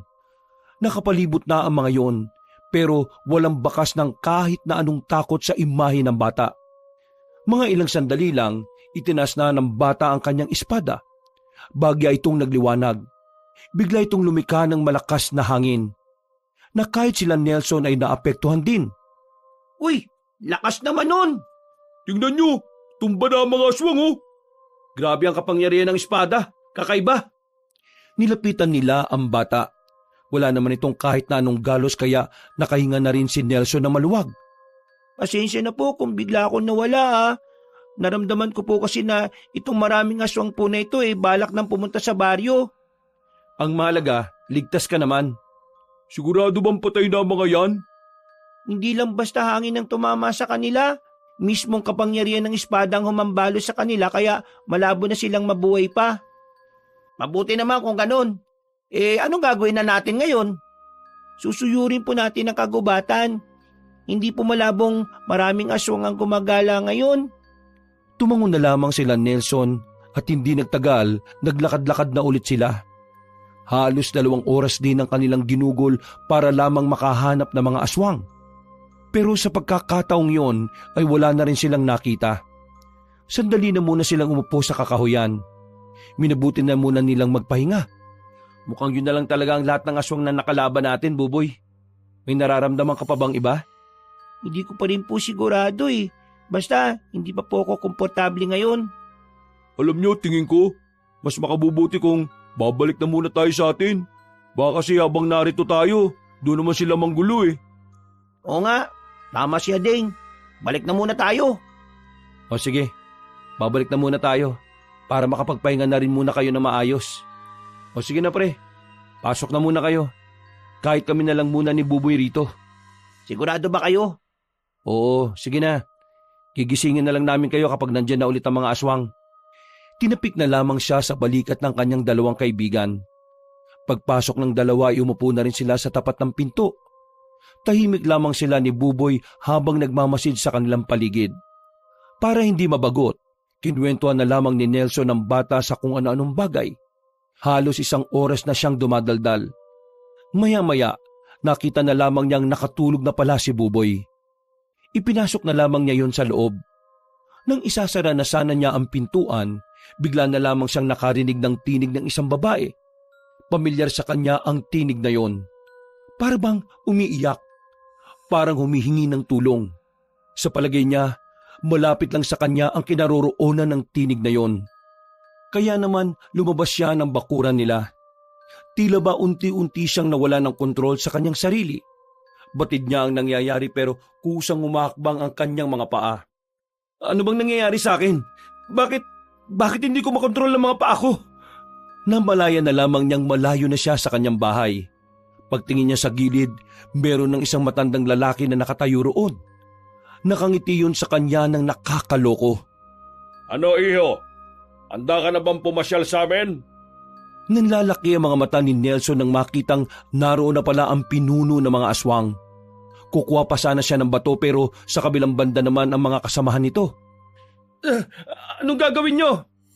Huwag ka mag-alala, iho. Hindi ka naman namin sasaktan Ano ka ba?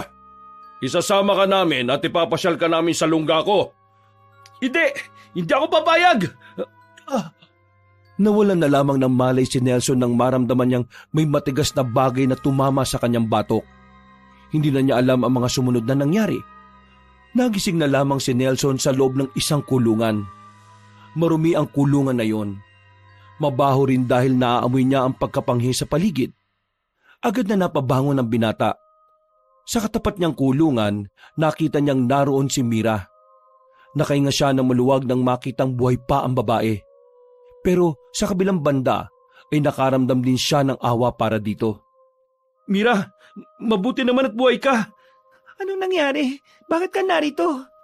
Hindi ko alam Parang nahipnotismo nila ako at kusa na lang ako lumabas ng bahay. Malakas ang pakiramdam ko na gagamitin nila tayong 2 para mapasuko si Buboy. Ligtas si Buboy? Maayos lang ba siya? Kumusta siya? Huwag ka mag-alala. Nasa maayos na kalagayan si Buboy. Sa katunayan, nakakapagsalita na siya ngayon. Ha? Nakakapagsalita na siya? Paano nangyari yon? Nung gabing malakas ang ulan, bigla siyang nakidlatan. Ang buong akala ko nga noon mamamatay na siya. Pero himalang nabuhay siya at wala man lang lapnos sa katawan niya. Ang sabi sa akin ni Buboy, may kumausap daw sa kanyang anghel habang wala siyang malay. Tapos, ayun, naging ganun na siya. Nagulat na nga lang kami na diretsyo na siya magsalita. At sinasabi niya na tagapagligtas daw siya. Kakalabanin daw niya ang mga aswang. Totoo nga talaga ang sinabi ng ama niya na si Buboy na lang ang natitirang miyembro ng kanilang angkan. Nasa na nga pala yung boyfriend mo, ang ama ni Buboy? Totoo bang wala na siya? Nang dalhin nila ako rito, nakita ko na yung ulo niya na nakasabit sa labas, kasama ng iba pang angkan nila. Napuyo ko ang babae. Nararamdaman ni Nelson ng lungkot sa tinig nito. Huwag ka mag-alala, Mira. Malakas si Buboy. Hindi pangkaraniwan ng batang yon. Lalo na ang hawak-hawak niyang espada. Isang malaking pagkakamali ang ginawa ng mga aswang na dinala nila ako rito. Isang malaking pagkakamali? Anong ibig mong sabihin? Malalaman ni Buboy kung nasaan ako. Nararamdaman ko yun. Tumango ang babaeng si Mira. Kahit na papaano ay nagkaroon ito ng lakas ng loob. Naudlot lang ang kanilang usapan nang biglang may mga dumating na aswang. May mga bihag na kinuha. Sigaw ng sigaw ang mga yon habang kinakaladkad. Mira, kakainin ba nila ang mga yon? Oo, kakainin nila ang mga yon. Lahat na nakakulong dito, pagkain nila. Maliban na lang siguro sa ating dalawa. Kawawa naman pala mga tao rito. Sana makagawa sila Buboy ng paraan para makarating kagad dito bago pa maubos ang mga bihag. Teka, anong oras na ba? Narinig ko kanina, 9:00 na. Nang umaga? Hindi, ng gabi. Sobrang haba pala ng tulog ko. Makalipas lang ang 2 oras, pumasok na naman ang mga aswang sa kulungan nila. Pwersa ang inilabas ng selda si Mira at si Nelson. Tinalian sila sa kamay. Dinala sila sa isang malawak na bakuran kung saan nagtitipon-tipon ang mga aswang. Iginapo sila sa katawan ng puno. Habang ang mga aswang naman sa gilid ay parang mga buang na tuwang-tuwa sa nangyayari. Ang ganda nyo palang pagmasdan na magkatabi habang nakagapo sa punong yan. Pero mas maganda siguro kung kasama na ninyo ang bubwit na yon. Pakawala mo kami rito! Sira pala ulo mo eh. Iginapos nga kayo dyan tapos uutusan mo akong pakawalan kayo? Aba, buwang ka pala. Kahit na anong gawin mo, hindi mananalo ang mga aswang. Baka nakakalimutan mo, ganda. Yung batang bubwit na lang ang natitira sa angkan nila. Inubusan namin lahat ang angkan niya. At kapag naisama na namin siya, tuluyan na naming magagawa lahat ng pinaplano namin. Hindi mo kakayanin ng batang yon, tanda. Naalala mo pa naman siguro ang nangyari nung una kayo nagkatapat, di ba? Kung hindi siya nawala ng malay, baka inuuod ka na sa lupa ngayon. Tingin mo, wala akong ginawa sa mga nakalipas na araw? Inisip mo ba talaga na kung ano ko nung sandaling yon ganun pa rin ako ngayon? Inutil! Makikisabat ka na lang hindi ka pa nag-iisip. Kahit na may bago ka pang kaalaman, hindi ka pa rin uubra sa batang yon. Kailangan mo na lang talagang tanggapin na isang musmus na bata lang ang papas lang sa'yo. Manahimik ka! Itiko mo yung bunganga mo! Nakakairita ka na! Isang malakas na sampalang tinanggap ni Nelson noong mga sandaling yon. Dumugo agad ang ilong ng lalaki. Pero sa halip na matakot, mas lalo pa itong inasar ni Nelson. Kahit na mamatay kami rito, hindi mo pa rin matatalo si Buboy. Mas matanda ka nga lang sa kanya pero mas matitibay ang buto niya kaysa sa'yo. Marami ka pang sinasabi. Tingnan na lang natin kung anong gagawin ng batang sinasabi mo. Lalo na kapag inabutan niyang nasa bingitan ng kamatayan ang buhay ninyong dalawa. Tumawa na naman ang malakas sa matandang aswang.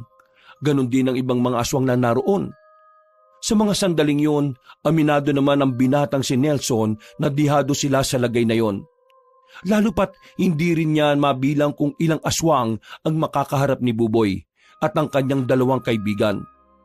Muling bumalik ang matandang si Nandro para ipaalam ang balita sa kanilang 2. Nakangiti ito agad na para bang sigurado na itong ang mga aswang ang magtatagumpay sa gabing yon. Ha! Narito na ang batang ipinagmamalaki ninyo. Sa kasamaan palad 3 lang sila. Kaya naman, alam nyo na kung anong mangyayari sa kanila. Pedring! Palapitin mo rito ang batang yon at ang mga kasama niya. Hindi nagtagal, nakita na nga ni Nelson at Mira sila Buboy. Matapang nang naglalakad ang batang palapit. Tumigil ito sa kanilang harapan, ilang metro lang ang distansya mula sa kanila. Nelson, kumusta ka naman dyan? Parang tanga ka naman magtanong Batang bubwit, papapiliin kita ngayon. Kung ikaw ang papalit sa kanila, patatakasin ko silang 2, kasama ng 2 kubag na yan. Pero kung ayaw mo naman, papasangin ko sila sa mismong harapan mo. Kaya ngayon, kailangan mong mabili. Sino ang gusto mong mamatay? Silang dalawa o ikaw? Anak, piliin mo na lang kami. Iligtas mo ang buhay mo. Iligtas mo ang mga taong nanganganib dahil sa kasamaan ng mga aswang na ito. Tama ang nanay mo. Hayaan mo na lang kami rito. Mas malaga ang buhay mo, Buboy. Buboy, magagawa mo bang tisin ng dalawang tao na nag-aruga sa'yo? Hahayaan mo na lang bang mamatay sila ng dahil lang sa'yo? Tandaan mo, Buboy, sila na lang ang natitira mong magulang. Kasi yung mga tunay mong magulang, pinaslang ko na. Huwag kang makikinig sa kanya. Sira ulo yan eh. Sa amin ka makinig, anak. Lapanan mo sila. Huwag mo ngayaan na magtagumpay ang mga plano nila. Iho, kung hayaan mo silang mamatay, para mo na rin sinabi na wala kang utang na loob. Pakialam ko. Anong sinabi mo? Nagulat sila nang iyon ang isagot ng bata. Kahit sila Nelson na gusto rin naman hayaan na lang sila, ay nabigla din sa sagot ni Buboy dahil parang hindi man lang ito nagulat. Ano ka kaswang ka, ha? Barado ka, no? Sinasabi mo bang wala kang pakialam sa dalawang tao na tinuturing mong magulang? Nagkakamali ka ng pagkakaintindi, Manong. Hindi ko sila hayaang mamatay dahil gagawin ko ang lahat ng makakaya ko para iligtas sila. Muling itinaas ni Buboy ang kanyang espada.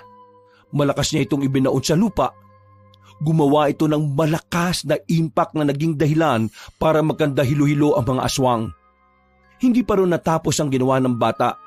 Humagupit din ito ng malakas. Tinamaan ang mga aswang sa paligid. Dahil dito, sa isang iglap lang ay kakaunting aswang na lamang ang natitira. Nanlaki ang mga mata na matandang si Nandro. Lalo pa itong nabwisit nang nakitang nagtakbuhan palis ang ibang mga aswang. Hoy! Mga inutil kayo! Kahit na kailan talaga, oh! Mga walang kwenta!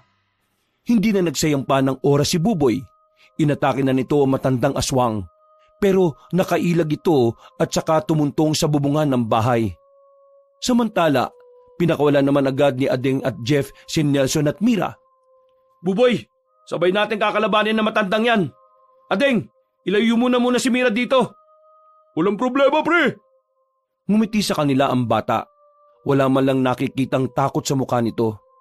Dahilan para lalong manggalaiti sa kanila ang aswang na si Mang Nandro. Nagbuka ito ng malaking pakpak. Dumami na rin ang buhok nito sa katawan. Lumaki rin ang mga muscle nito. Kawig na talaga nito ang isang demonyo. Magsisisi kayo na kinalaban niyo ako! Maganda na kayo! Lumusob sa kanila ang matandang aswang. Agad nitong inatake ang bata pero nakaresponde din naman sina Nelson at Jeff. Tinaga nila si Mang Nandro sa kasamaang palad na hawakan lang nito ang kanilang sandata. Hinila sila at saka sinuntok ng malakas sa tiyan. Sa lakas ng pagkakasuntok, namilipit agad sila sa sakit. Pero kahit na ganoon, pinilit pa rin ni Nelson na makabangon.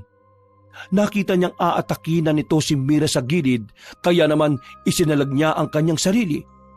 Pero agad na nakalapit sa kanila ang batang si Buboy. Pinansalag ng bata ang espada. Nang makakuha ng tamang pagkakataon, hinagupit ni Buboy ng espada ang matanda sa tagiliran.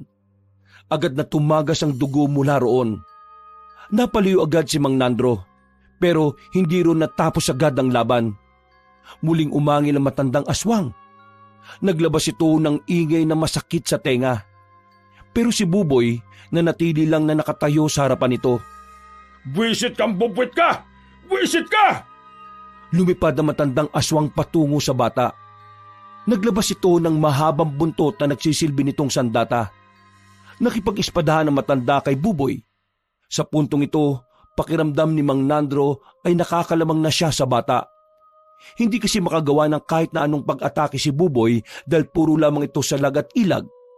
Pero walang kalam-alamang aswang na kumukuha lamang ng tamang pagkakataon ng batang si Buboy. Tatapusan mo na, bubwit! Nang makalingat si Buboy, bigla na lamang lumitaw si Mang Nandro sa likuran niya. Buti na lamang nakaresponde na naman si Nelson. Agad nitong pinukol sa matandang aswang ang hawak na itak.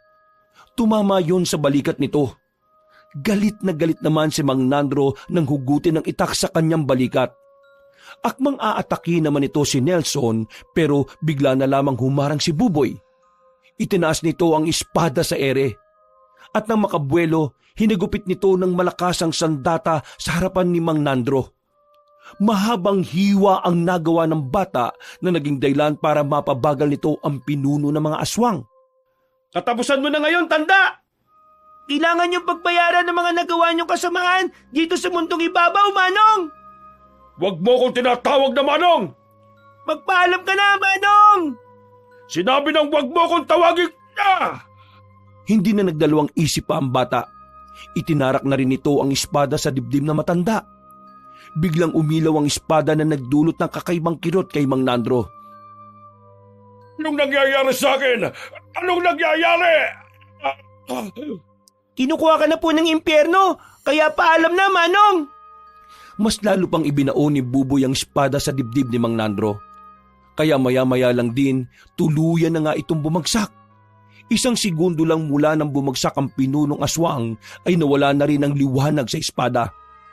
Nang hugutin ni Buboy ang sandata ay inakala nilang natalo na nila si Mang Nandro. Pero laking gulat nila nang bigla na lamang itong bumangon. Akmang aatak ito kay Buboy pero nakailag ang bata kaya hinagupit na naman ito ng malakas na taga si Mang Nandro. Tinamaan sa leeg ang matandang aswang. Gumulong ang ulo nito sa lupa. Nang mamatay ang matandang aswang, ay namatay na rin ang iba pang mga aswang. Tila iisa lang kasi ang buhay ng mga yon sa buhay ni Mang Nandro. Ayos! The best ka talaga, Buboy! Buboy! Tumakbo palapit si Mira sa bata at saka ito niyakap ng mahigpit. Napangiti na lamang din si Nelson sa mga sandaling yon. Masaya siyang makita na sa wakas, nagkasama na muli ang mag-ina. Hindi ka ba makikiyakap, pre? Oo nga, pagkakataon mo na to. Huy, ano ba kayo? Ayaw ko masira yung moment nilang mag-ina, no? Nelson, at sa inyong dalawa, maraming salamat sa pag-aalaga nyo kay Buboy. Kung hindi dahil sa inyo, hindi siya magiging ganito. Wala naman yon. Ginawa lang naman namin ang nararapat. Papa Nelson, Mama Mira, pwede po bang sa isang bahay na lang po tayo tumira? Ha? Kasi Kung papayag si Nelson, wala namang problema. Ayan baka mag-inorte ka pa dyan, pre. Ano? Payag ka na! Diyos ko talaga to! Sino ba naman ako para tumanggi? Nagtawanan na lamang sila ng mga sandaling yon. Isang maigpit na yakap naman ang natanggap ni Nelson mula kay Mira, habang ang dalawa naman niyang kaibigan ay parang tangang kinikilig sa likod. Matapos ang labanan, ay agad na rin silang nagtungo sa kanilang baryo. Mula noon, magkakasama na rin sila sa iisang bahay. Wala na ang presensya ng mga aswang. Wala na ang panganib na gabi-gabing gumugulo sa kanila. Marami man ang nawala sa angka ng batang si Buboy, pinaramdam naman ni Nelson at Mira na hindi ito nag-iisa. Pinaramdam nila ang pagmamahal ng isang pamilya kahit na hindi rin naman sila magkakadugo.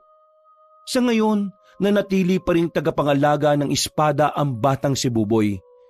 At sa tulong ng gabay ni Nelson at Mira, kada lumilipas na araw ay mas lalong napapaunlad ng bata ang kahusayan at kalakasan nito. Para kay Nelson, yun na ang pinakatumatak na pangyayari sa buhay niya. Nagsilbing aral ang mga karanasan na kanilang pinagdaanan. Ano man ang mga nangyari, ang mahalaga na lamang ay magkakasama na nilang haharapin ang bawat kinabukasan ng may lakas at may ngiti. Wakas. Hello mga kabangers, mga kayanggaw, si Kabanong Pole. At muli, eto na naman, magsha-shoutout tayo ng mga masisipag na taga-subaybay natin at masisipag mag-comment. Ayan, eto po, shoutout po kay Lynn Aguirre, kay Bernard Itzabol, kay Ami Pacana, kay Marites Macaroy, kay Jessie Butron, kay Roselyn Magno, kay Lina B, kay Isagani Atienza, kay Brian Guevara, kay Arnel Kupatan, kay Christine Nagera, kay Rosemary Nabloa Bayarebrasa, Presbyteros Rose, kay Lynn Aguirre, kay Crystal K.T. Soto, kay Lynn, kay Rodora Samson, kay Albert Moreno, kay Rolandi Jimenez, kay Joel Marasigan, kay Virgie Tindaan, kay Edgardo Tamayo, kay Teresa Pablo, kay Johnny Ryan Rutacio, kay Arlene Okuda, kay Elena Echano, kay Jamie Paredes, kay Mium Dayamarod, kay Aurelia Ragragula, kay Connie, kay Aiko Velleza, kay Julius Cañete, Marilu, Nilda Doltra, Boots Pangan, Gemma Cabornida, kay Cynthia Alieva, Jerly Acosta, kay Felix Cardines, kay Leonisa Cobo, kay Randy Fulgar, kay Noraiza Muspata, Gina Rakab, Nora Inocencio, Ami Viray, Silent Garden, kay Bernardita de la Cruz, Maureen Obordo, Gisela Delgado, Shena Cloma, Jackie Lu Ponce, at kay Rachel Ann Ramos. Maraming salamat po sa pag-comment. Hanggang sa susunod na pakikinig at pagsubaybay. Mag-comment lang po uli at don't forget to subscribe sa mga bago nating taga-subaybay. Salamat!